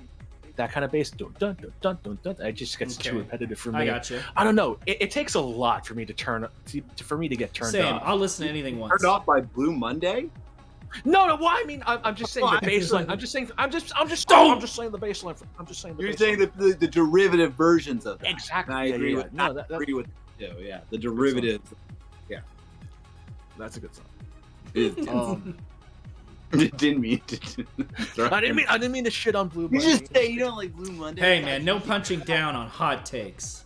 I think there's a lot of derivative of that. You know what I mean? There's a lot of. I mean, what kills me are all the Joy Division derivative bands. Sometimes that's enough already. There's a lot of derivative. Cold wave imitation is certainly the sincerest form of flattery, but damn. There's a lot of derivative cold wave bands these days. A lot of derivative goth these days. Yeah, and it's just too many people doing the sort of Joy Division style guitars and the Peter Hook sort of high bass and motherfuckers aren't even don't even know how to write a song. They just know how to imitate and look cool, and it just pisses me the fuck. It's so off. hard to use that same and then you know what standard I mean? though. What's that? It's so hard to follow that standard when you like what you hear though. I don't like it. Shoegaze is guilty of the same shit, but I love it all. Oh, I understand what you're saying. Yeah, for sure. There's a lot of really phenomenal artists that make music like that. Black Marble, obviously. I mean, but they're just phenomenal songwriters. He's just a phenomenal songwriter. It doesn't even matter what style he would write the music in, I think. Oh, he says there's a question he wants to answer. Go for it. Yes. So Syllabus said earlier, you mentioned lack of confidence / cohesion in an artist's presence as a barrier to catching on.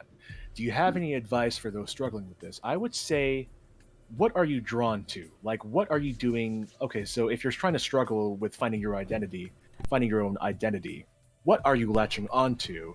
And kind of analyze, okay, as you're, as you're like trying to find your footing, as you're making, stuff that sounds more derivative than you'd like, kind of like look back, step in someone else's shoes for a second and be like, what am I adding to this? Because obviously, if you're trying to be more derivative, there is surely something you are adding, and trying to double down on that thing. Double down on like what makes your stuff derivative, then what makes your stuff like different. That is what I am. Bingo bango bongo. That's it. Bingo bango bongo. That's it. Bingo bango bongo. Good advice. Yeah, that's a really good answer. I mean, from my experience with Syllabus, a lot of Syllabus's music is very good at finding the most melodramatic, just emotional, intense part of a song and just taking it all the way up to 11. So I would say that would be exactly double down. Yeah, that would be your specific skill or talent. I don't know. I don't produce music. I'm like the one. I don't know if you know this, Disco. I don't make music. I'm just a super fan and I just DJ it. So you are fucking Steve Aoki of vaporwave DJing. Don't talk like you are brilliant. And you are better DJ because you're too kind. The best DJs are not. Do you have cakes you throw in the audience like Steve Aoki Cakes? does? Steve Aoki throws cake into the audience? Isn't that his thing? I'll be honest with you, I was not aware of that. Well, I did want to say, I talked about this with you last night. Fantacat did a really cool mashup. I don't know if I told you this, Chris. Fantacat threw a Kanye acapella over Movie Love, the instrumental version. Oh, I know. I heard it because I watched this. It was sick, wasn't it? Sick. I looked over Agnes's shoulder and I was like, God damn, that's great. I only met Fantacat once at Terminally Chill, but she was so sweet. She was awesome. Oh yeah, I'd love great to party attitude. with her again on the West Coast or any coast or anywhere, fucking Newfoundland or. I wish I could have hung out with her more. I pretty much got to her, not to talk about me, but I got to her apartment and feverishly learned how to use that XDJ RX2 like as fast as I could. You killed it, by the way. Thank you, man. I didn't realize how important beat grids were. If you don't have your beat grid fixed, you're fucked. Unless you can beat match by ear, and I'm not quite there yet. That's all I do is beat match by ear. Oh, well, that's because you're amazing. I'm not there yet. It's just I know. I'll get there at some point. I don't. That's not. I would like to get to the point where I can beat match by grids. I just don't know how to do it the other way really very well. Hey, I mean, I see that as you're more adaptable because, like, when a song has a fucked up beat grid, you don't need that. You can just I just turn sync on. Hey, I mean, I may or may not have hit that sync button. Yay!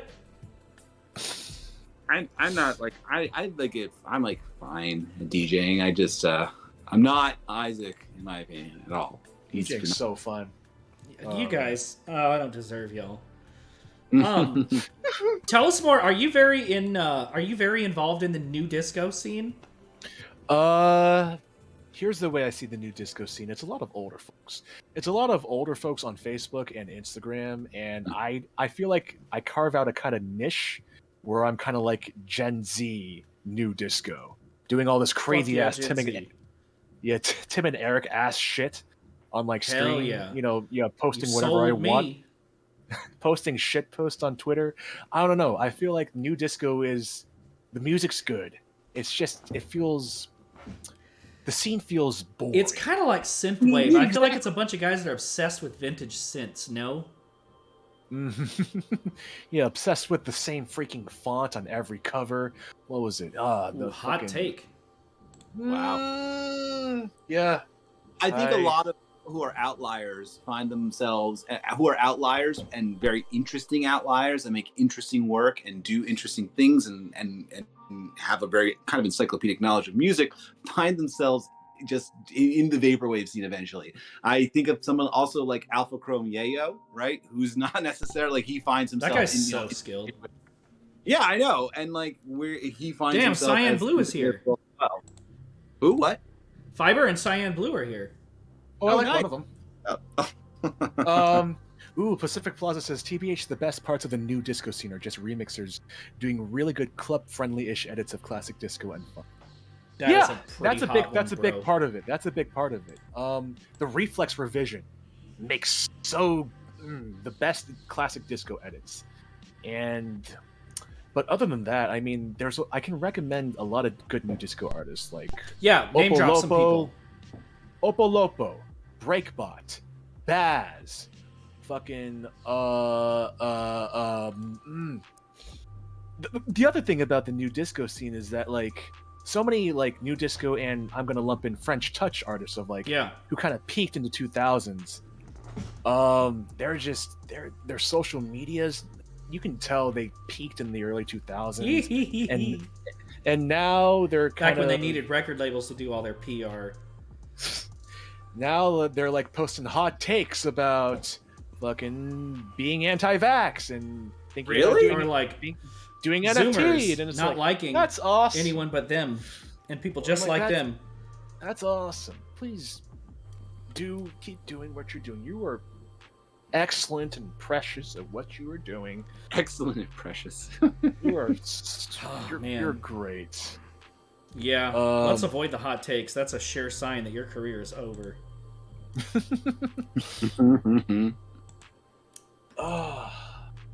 Do you have a favorite? Do you have a favorite live show that you've attended? Ooh, yes. Yeah. I'll tell you my least favorite live show I attended. Yeah, let's get Caro Bonito. Yay. Wow, your least favorite was Caro Bonito? My least of all shows I've seen. Wow, so that far. is a hot one, bro. Wow. Caro Bonito was my least favorite, not because of the music. I will say that. It was because of the crowd. My friend and I, and it was around the same, because like, here's context. We came into Caro Bonito from like, I'm sorry, what? That wasn't the Negative Gemini Caro Bonito tour, was it? No, it was not. A bad crowd can definitely ruin a show. Exactly. And, well, we came into Caro Bonito coming from their usual, poppy, really happy J-pop kind of style, like Flamingo, that kind of stuff. But this is around the time they kind of got more experimental. What was their latest album? They were touring because of that album, and they released more edgy, more kind of punk influenced stuff. And which was, kind of foreign to me and not my kind of cup of tea. And when they were touring with that at the venue, and we were front row, and our organs were getting crushed by like the railing, and the crowd was trying to like, touch Sarah Bonito's fucking earlobes or whatever, and we just thought that was the worst time I've had at a concert. But that crush is nothing to play with. But that Sarah Makaros collab, Luxury, that is good. Thank you. Right. But my most favorite show was probably very recently, Corey Wong and the Wong Notes live with Antoine Stanley from Wolfpack. And man, that show, the showmanship, the fun, the musicality of Corey Wong on his guitar just strumming away, the energy levels were at an all-time high. They did not falter at all, even though they needed like 2 intermissions, because they deserved that, because the energy they were putting. Yeah. Woo! Wow. Super fun and funky, which is kind of my inspiration. That's another big inspiration, like Wolfpack, Corey Wong, Mark Rebele. They know how to make things fun and funky. And that's what I'm trying to do here at Discoholic Incorporated. Smooth and slick. I always love hearing Disco talk when he becomes very excited about something, because the gesticulations become bigger, the passion really begins to just pour out of him, and I always love it. Always a pleasure, Disco. Always a pleasure. I feel so excited. I'm just happy that I get to hang out with him IRL every once in a while. You know what? Skelly, it's always been a pleasure hanging out with you, young Shiro. We gotta do something. You gotta come. Hey, I'll be in your neck of the woods sooner rather than later. Really? Well, what's sorta. going on? Well, I'm moving up that way in about a month and a half, so not quite that way. I'll be a little bit closer to like John up in Pittsburgh and stuff, but you know, it's just a short flight away. Pretty close. What? Pretty close. Pretty close. Yeah, man. I mean, I love how close together everything is. You've been out to the West Coast before, right? I wish.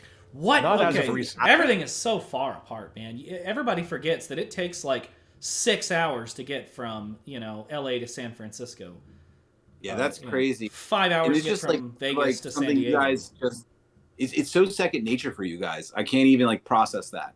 I don't know how you guys just drive 2 hours and I'm in another state. Like, it's so weird to me. I drive 2 hours and I'm like, oh boy, that was a little bit of a drive. But you guys you and when I hear the stories of how you and Alex Pacific Plaza and what you guys drive to go to places. Big ass 8 hours to get to Sacramento. Jesus. And the only beautiful part is Tehachapi. If you've never gone through Tehachapi, it's gorgeous. The rest of it looks like ass. Is that a real word? Tehachapi. It's right at the foot of the Sierra Nevada mountains. The rest of the valley, like Fresno and Modesto and Stockton, sorry, y'all, it looks like Texas, but with grass and trees. You're in, what was it? Somewhere near Nevada? I'm in Vegas, yeah. Vegas, cool. Oh, yeah. Man, what's it like there? It's all right. I mean, you'd think that it would be better. You would think that it'd be a great place to be a DJ, but the trouble is Chris can attest, it's just nothing but tech house DJs. Not because he knows about the scene out here, but because he knows, the easiest shit to DJ, no shade, is tech house. Boom, boom, boom, boom, boom, boom. That's it, You don't have to worry about crossing mids or anything. I think the whole point of tech house and the minimal techno stuff is it's meant to be layered. You're supposed to have true. They do use the third and fourth decks a lot. I'll respect that. You're supposed to have multiple things on there, and you can kind of go between them and then change the EQs on each deck, so you can mix a lot of stuff together. And I think that's it's designed for DJs, right? I think that music in general, techno in general, is kind of designed for DJs, to play with. And that's why they like to do it so much, and that's why so many. I accept your counterpoint. Speaking of talking DJing, to someone right now who doesn't particularly like techno that much, so you're a good devil's advocate. But I can understand, particularly just as someone who has been involved in the party world for a while now. You know what I mean? I get it. I get it. Speaking of DJing, Patch Notes asks, will you ask Discoholic if they have any tips for someone starting out with live stuff? And I can attest to that from a DJ. So if you want to start out doing live stuff, and I don't know if you want to do SP404, actually performing your stuff live, or just spinning out tunes, but I hear as a DJ, the number one tip is to be able to read the room. Being able to read the room, if you're that kind of DJ. That's one thing Fanticat's really good at. Yeah. I'm pretty good. I'm not the best DJ, but I'm pretty good at reading the room. Mm-hmm. And I can't do that because I have to I have to rehearse my set a month in advance. I got to practice for days in my helmet because I can't see shit in there. I have to. Yeah, exactly. Being able to just do that stuff on the fly without rehearsals, one of why you're so great, Chris. The high praise coming from an extremely talented human being right now. You're so and also, let us not dismiss the idea of preparing a DJ set in advance. Yes, it's two different worlds. It's two different ways. There are multiple ways of achieving a goal, right?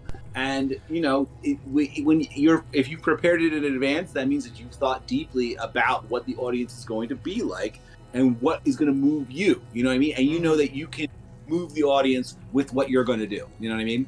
Mm-hmm. And I have songs that are available for me that I know I'm going to put on if I run into an issue. It's not I don't prepare at all. You end up getting chunks of songs that you can use anytime. Yeah. Because I'm like you, Disco. I do a lot of. It's you have a background in theater. I want to say. I'm very big in rehearsal. Oh man, I want this to be perfect. I'm a perfectionist. Have a lot of anxiety. But as long as you do it a lot, eventually you have batches of tracks that work together that you can just pull out. Exactly. The other thing is remember that I throw Terminally Chill a lot. I've done a lot of them. I throw a lot, so I have it's come to the point where I just I'm batting cleanup, and I DJ like a lot at it. I'm batting cleanup after the other artists, who have prepared things occasionally. One good tip that helped me when I heard this tip: when you're starting out with DJing, just make practice mixes and listen back to those mixes. Listen back to those mixes and be like, okay, where did I go wrong here? How can I make this better? DJ just for fun.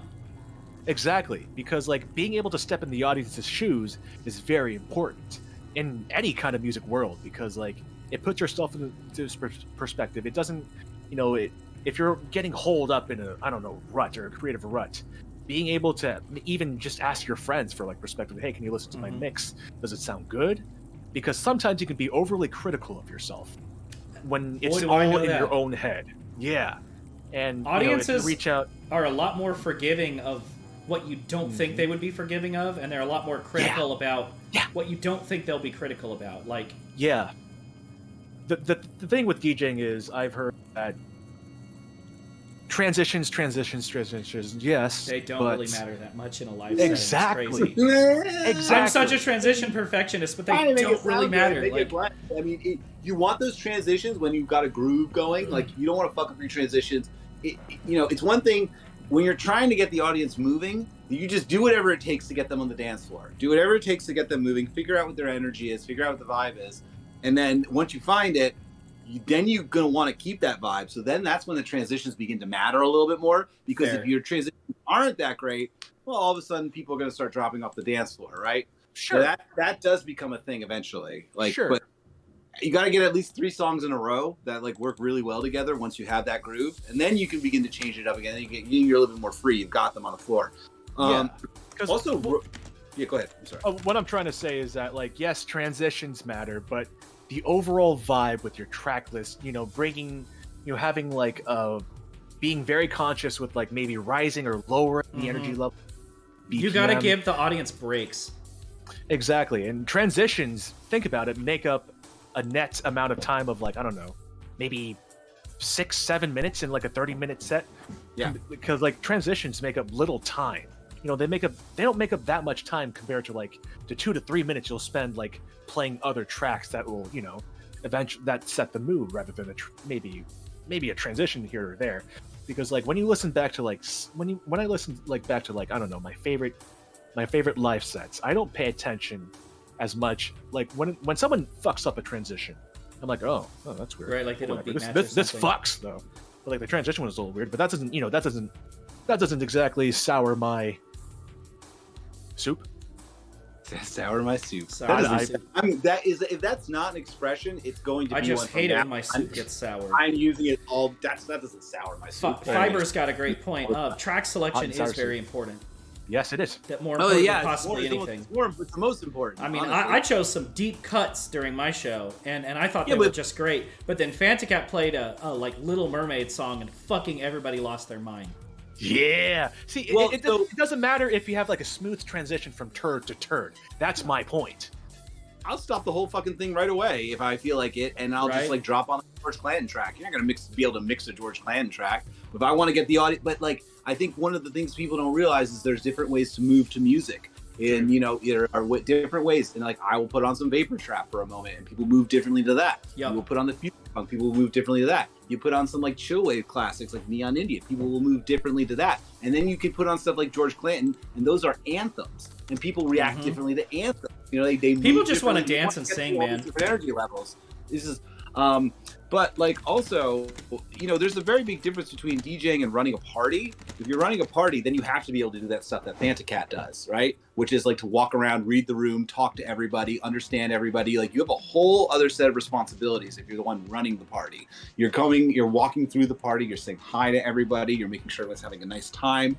Then like the whole thing about by just doing that all the time, that's when you get to the point of like, I'm not really preparing many sets anymore because I'm talking to people and I'm figuring out what their energy is. And now I've got a crate with a bunch of shit in it in here and another crate with a bunch of shit in it in here. And I'm gonna, I might be using this crate today and not this crate because of what I see from people. It's the difference between improv and like memorizing. Is one thing, but if you guys want to actually run a party, it's like another skill set involved in that. It's hard. I will always respect people that can do improv. I don't know. I don't really know how rap over a beat, read the room, and respond. Fun Really Chill NorCal because like I'm so lucky that she does that. She runs it because Yeah, she does she's that. an absolute... Oh my god. Yeah, no, that's another great tip about playing live. Go to live shows. True. See the vibe. See, like if you know you're playing a venue, go to that venue. Go to like a dance party there. What do people like as a DJ? Yeah. Read the room.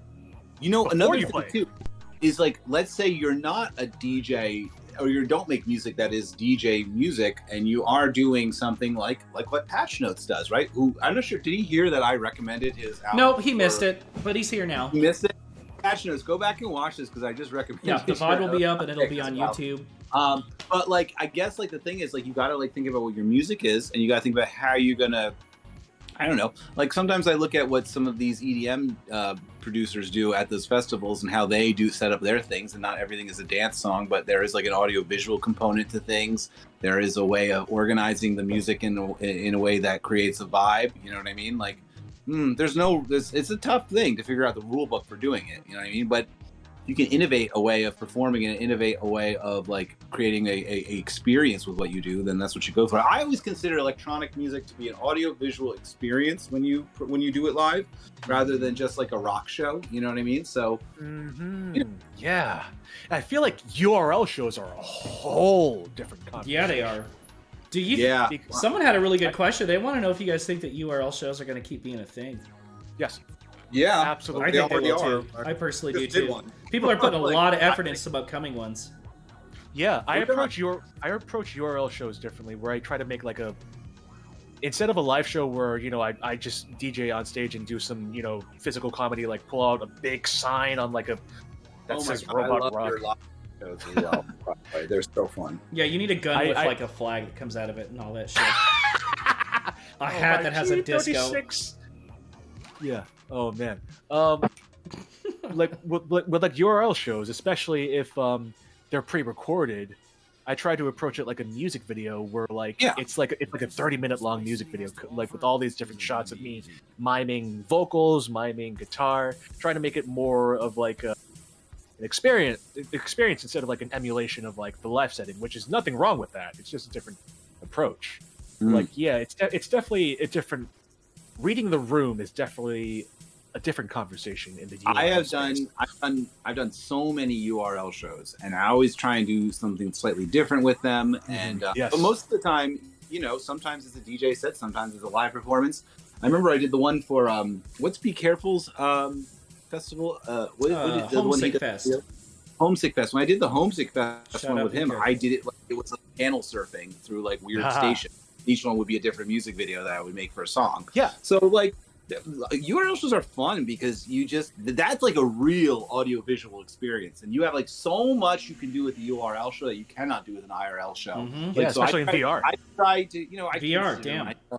I consider myself an artist, and I consider this a great way to express myself artistically in a way I can't normally do. I can give you another vision of what I'm thinking and what my modus operandi is as an artist. Like you can see who I am and like what my world peek is behind like the scenes in a full other way. Yes.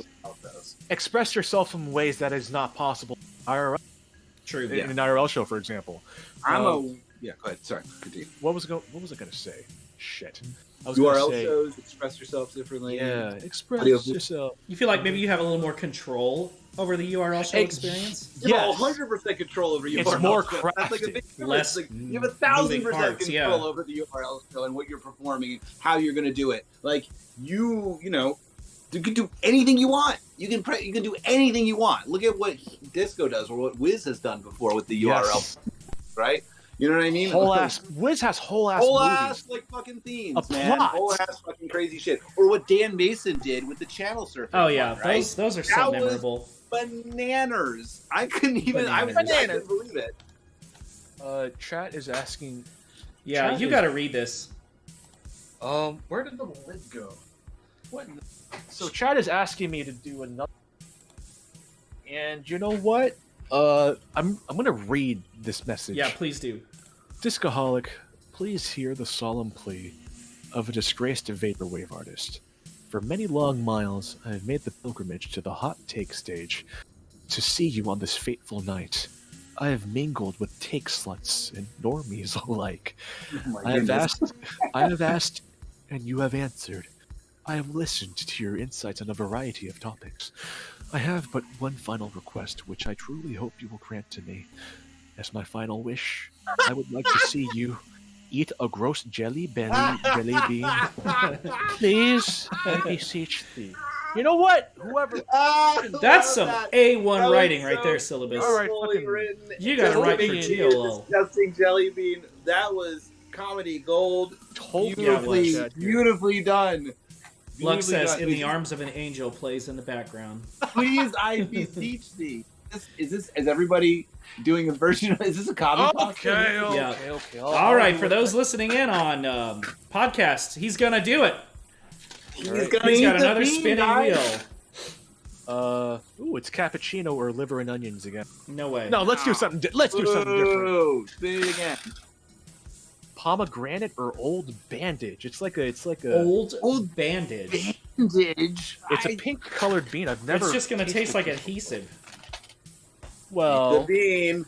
that's man. that's a positive outlook on things. Yeah. Certainly. Okay, here it is. It can't be that bad. Either. That's easy for you to say. Okay. Everybody quiet. Pomegranate or old bandage going in my mouth right now. Oh! He did it! He ate a bad bean! Oh man, describe it. Right here he on disappeared. Hot Take. Somebody Just clip it. ate a bad bean. It's like an old bandage. What more can I It's like say? an old bandage. It's like rubbery tasting. Yeah. It is. I'm sorry. Yeah, it buddy. is. Thank you for doing what you do to please the audience. Thank you, Disco, for being such a good sport. People, I'm not swallowing that. Don't ask me. Oh, to you swallow spit it out, it. I spit it out. Yeah. bruh. Luckily, swallow. Look at the Lux. Swallow. Do not spit. Wow. Guys, That this might be is, a little bit too hot for the take sluts. We are having quite the party on a Monday night, I must say. Yeah. Oh, I forgot it's Monday. Oh, hey, We're having it actually, later. we're actually doing it earlier for you East Coasters, since I'm about to I be am one so of y'all. happy we're doing this. I know earlier you now, are, by man. the way. I kind of did it for you a little bit too. And the viewership I'm so happy we're has doing this represented, now. so it was worth it. We are 5 minutes away from being done. We used to do it later because Tech would do Dino Hour, and we didn't want to. We didn't want And to. I missed Dino Hour so bad. One was Dino Hour, Oh, but man. you know, I like Dino Hour. Yeah, me too. I do. Man. But Tech He's doesn't do almost the as Dino funny Hour. as you. Tech's very funny. He's so funny. He's Let me a tell you about strange Tech. one. Hold on. So I remember with Tech one time, it was in Philadelphia, and they was about to do a DDS show at for Virtual 94. They were throwing this event, and so we were like hanging out at this like very weird like backstage area at Warehouse on Watts, and there's like it's like a very interesting green room with like a bunch of random stuff in it, and like Tech is just walking around, and he pulls out like a cardboard box, and it's like for a table, like there's a table inside it, and Tech looks at it, and he's like, we should make this table. And I'm like, that is the silliest that is the most ridiculous green room antics I've ever heard. You think about rock stars, and they are He's a strange drinking, taking women back. He said it like jokingly, but it was just really funny. The concept of like, whoa, what kind of rock star antics are they getting to? They're building a table backstage, which would be the most irritating thing to do in general. I love Tech, man. I wish I had the guts to have him tell the ants in the pants story during his episode on Hot Takes. That's like the funniest thing I've ever heard. In New York, when I played with DDS and Pat Chennington, I met them for a little bit. We hung out for a little bit in the downstairs in New York City. But I wish we hung out with them because, like, the rest of us, we kind of got dinner together. We kind of shopped around New York together. But Tech and James, they were getting all lovey-dovey on a separate part of New York City. True. And like when we got back, I looked on Instagram. The first thing I saw was James taking a picture in New York City, and he was at fucking Apple Mecca, the first Apple store. Now I'm like, yeah, fuck, of course he has to visit that place. But yeah, DDS, they were cool. I wish we hung out with them more, but I'm sure there will be more opportunities soon.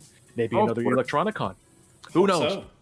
Disco, I hope so. we got to end the stream in a minute here, so we want to hear some shout-outs, and we want to hear some news on the front of the Discoverse. You have the floor. Oh. Anything you want to shout out or promote, go for it. Shout out Oprah Winfrey. Shout out Joe Biden. Shout out Casey Anthony. Shout out Colin Kaepernick. WDSK 97.9, home of the funkiest disco and news, every Saturday 8 p.m. Eastern on my Twitch. Just click on my username. I'll just type something in the chat. Yeah, twitch.tv/discoholic, or if you're in the chat and live on Twitch right now, just click my name. Follow me. Subscribe to me. Hell yeah. Please follow the Disco Man. Thank you for hosting us. Oh, no problem. Hey, also, I'm not going to say this anywhere else, but late April, early May. New music. You heard it on Hot Takes. That's all I got to play. Pleasure having you here, buddy. Do you want to go first, Chris? Anything you want to shout out? Yeah, absolutely. First thing I guess I will shout out is I have I was asked by Space Jams Radio to put together a vaporwave dance party mega mix with DJ Sabrina, the Teenage DJ. Yeah, it's got like an extremely favorable review by Anthony Fantano recently. Yeah. So DJ Sabrina and I put together this huge DJ vaporwave dance party mix. It was broadcast on about 14 different stations throughout Europe. Shout out Space Jams Radio. Shout out Jack. Love that guy. Oh my god, that guy's amazing. He is. It was broadcast on like 14 different stations throughout Europe, but you can hear it now. So me and DJ Sabrina, the Teenage DJ, the fucking MVP themselves, we put together this B2B DJ set. There's the link for it in the thing. In addition to that, apparently the boys at My Pet Flamingo were going through their inventory. Let me just see if it's still available. I think they found 2 more copies of Lipstick Elite. So here's a link for that if you want to pick up the Lipstick Elite album, me and Luxury Elite's collaboration. In addition to that, of course, Needle Juice Records always keeps their albums in stock. So Glows the Melts is available on vinyl in 2 different variants. In addition to that, obviously we have some URL shows coming up right now. Vapor Shave with Daydream Deluxe. I've got a pretty phenomenal set prepared for that. I'm going to finish that tonight probably. And then it's all Skeleton Lipstick music, new, old, all kinds of stuff. In addition to that, Encarta has his stream coming up. What's that one called again? I don't remember, but it's got a brain on the cover. Another one, Encarta, the homie. He's so funny, so creative. I've got some stuff coming up for that as well. In addition to that, the Polymath Vampire album is finished. It is it features, it's my melodic ambient project in the vein of things like One Tricks Point Never's Russian Mind or Emerald's album, Does It Look Like I'm Here? It features some collaborations with Donor Lens, with Winter Quilt, with Tower of the Sun, and with Hawaii 94, and also with Golden Living Room. And it was mastered by Fire Tools. So that is done. It'll be released eventually. Can't wait. And I'm going to have a new Skeleton Lipstick album for the summer. And that's good. That's a lot. Very cool. So, as you know, I did play Terminally Chill NorCal about a week and a half ago. The first of my 2 sets that I did is on YouTube. It is a 30-minute bubblegum bass DJ set. Lots of Wave Racer, Cosmos, Midnight, Lil Texas, Ultra Demon type stuff. Check it out. linktr.ee/youngshiro. Guess I can put that in the chat real quick. Trying to get it on Instagram, but Instagram fucking sucks. Real bad about it. For the record, I'm really sorry. It's okay. Go for it. All these Discoholics are in the chat. They're like they can't behave. They're like little children. They tase me all the time, and I'm like their babysitter. I'm really sorry that I hosted you. By the way, I'm just kidding. Also, if you guys want, I believe the Twitch still has the replay from Terminally Chill NorCal in it, in the Hot Takes Vapor Twitch. It so does. if you go back in the videos, you can see it. You can watch Young Shiro and the brilliant DJ Fantacat do this phenomenal party in California, on Sacramento, California, was it last Saturday? It was Friday, the 11th of February. So it'll be up till this Friday. You can still watch it. It's in the replay right now in the Hot Takes videos. And thank you for the link, Lux. Thank you for the link, Lux. And they did a phenomenal job. And you will be able to spot the the most elusive cryptid of all, the Vaporwave Fox. The Vaporwave Fox. Oh saw that in the we pictures. must support the Vaporwave and protect Fox, the Vaporwave Fox. Agnes told me was stayed for the entire party and then just sort of left. Disappeared. Afterwards. It was afterwards. sweltering in there, it too. disappeared afterwards, like the mysterious, beloved creature that it is. Let's go, furries and vaporwave. Hell yeah. We were very, very happy to have that place so packed out. So check out that. I only have the first bit because, like a dumbass, my phone died. But the VOD is up. We've got... I got some hard dates here. March 11 is when Encarta and Hexadecimal's event is. And it is called... Wave Break. So... Wave Break. Wave Break. So, oh yeah, and Hexadecimal too. Hexadecimal. That's right. 10-minute sets. I don't know. So I don't know if you were told that the limit was 10 minutes. I certainly was. So I Oh, went was it? stupid. It's like a telethon. It's really cool. I went stupid crazy on a break, like a breakcore set. Lots of just crazy breaks. That'll be fun. And then on the 19 and 20, we have Vapor Shave, hosted by Daydream Deluxe. Of course, you're participating in that as well. Lots of future funk. I had a set already tucked away that I gave to Daydream Deluxe, and it's a cloud rap set. Like, oh my god, Sad amazing. Boys. Can't Like, wait to hear this. dude, it's Young Lean, Bones, that kind of stuff. It's gonna be How fun, but I don't know if I it's can't gonna wait to see work. But hopefully, No, it'll work. I'm so excited about hearing something I'm different. pretty proud of the mixing, man. A lot of Xavier Wolf type stuff. I've never heard you DJ cloud rap before, Hey, and I am like, you already know I got to try something new every single chance that I get. But I know, and I remember your conversation with Corey Miss. Like, you guys know so much more than I do. It was impressive. No, it's true. Coming up on the 12th, we have an IRL event hosted by the VA10 Association in conjunction with Desert Runners out in East Phoenix City of VA10. Mesa. VA10 booked Vape Error as the headliner. So I get to open for Vape Error and Groovy Kaiju along with some people from my collective, Keb, and I'm doing a back-to-back lo-fi house set with Feats. Lots of DJ Seinfeld, Ross from Friends, DJ Boring type shit.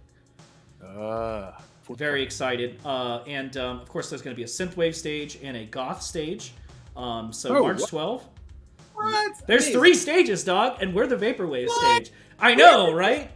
Exactly. Chief Alif in Mesa and the VA10 Association. Chief Alif and A. Greg put together this event along with Desert Runners. I want to come out. I want to come out. Dude, if you come out, it'd be so amazing. It's Vape Error is headlining. So I'm so excited to open for Jeff again. I'd love to chill with Jeff again, too. Oh, man. If you want to come, dude, let me know. March 12th. We are planning to have like a small kickback the next day, I think. But anyways, we'll talk about that more later. And then one thing that I cannot talk about coming up. Yeah, and I'm going to try and come out. I would love that, Chris. More than you can possibly know. So, Aaron's going to be there. Groovy Kaiju opening for him for a third time. March 12th, guys, in Mesa, Arizona. Come out. Oh, yeah, this is going to be a goth stage, too. A goth stage, a synthwave stage, and a vaporwave stage. This is crazy. This is like a mega party, man. Dude, it's going to be so cool. And then coming up, I don't know if it's in March or April, something I'm not allowed to talk about yet, but a very, very special set that I've mixed that will come to light sooner rather than later, something I've never done before. I can talk about it? It's okay?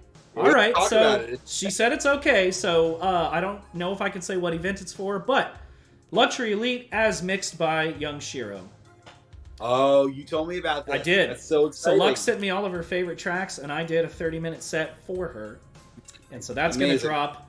Don't know if I can say when or for what it's for, but that's going to be really cool. We kind of collaborated a little bit. Such cool music, and I obviously her and I did the Lipstick Elite set together, and like the song recommendations from her were just like, she's got great taste. She's really a reservoir of pop culture knowledge. So a lot of tracks from Noir.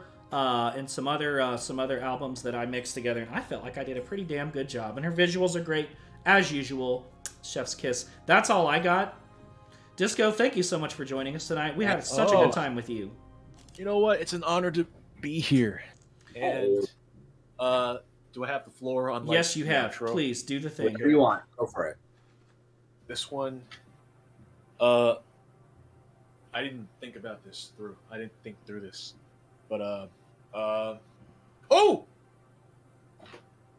Give me a second. He's got a red bandana, y'all. For people listening in.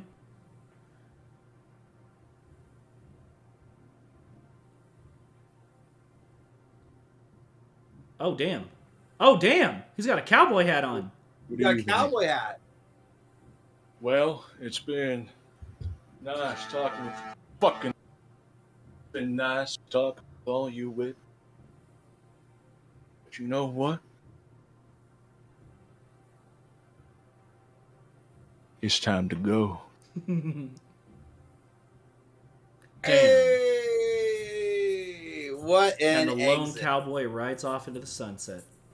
Wow, cinematic as fuck. Amazing. Thank you for tuning in, Thank you guys guys. for joining us. We don't know who the Till guest next- is in 2 weeks yet, but it's going to be a good one. Let me tell you that. We got a lot of leads, and you're going to want to be here at 6 p.m. Monday. That's Pacific time, 9 p.m. Eastern at twitch.tv/hottakesvapor. Tell your friends. Follow us on Twitter, Instagram, Facebook, YouTube, and thank you so much for being the best part of Hot Takes. Good night. Keep the takes hot and your heart's warm. Good night, Take Sluts. That's a hot take. Swing it around American flag, because that's what America's supposed to be. It's supposed to look like permanently chill. The insurance commercial has a fat ass but like no personality. Yeah, I feel like sitting here and listening to this. No, god damn it. Isaac, New Noise is not the first fucking refused album. Rip Isaac a new one today. Do you know what I mean? Like.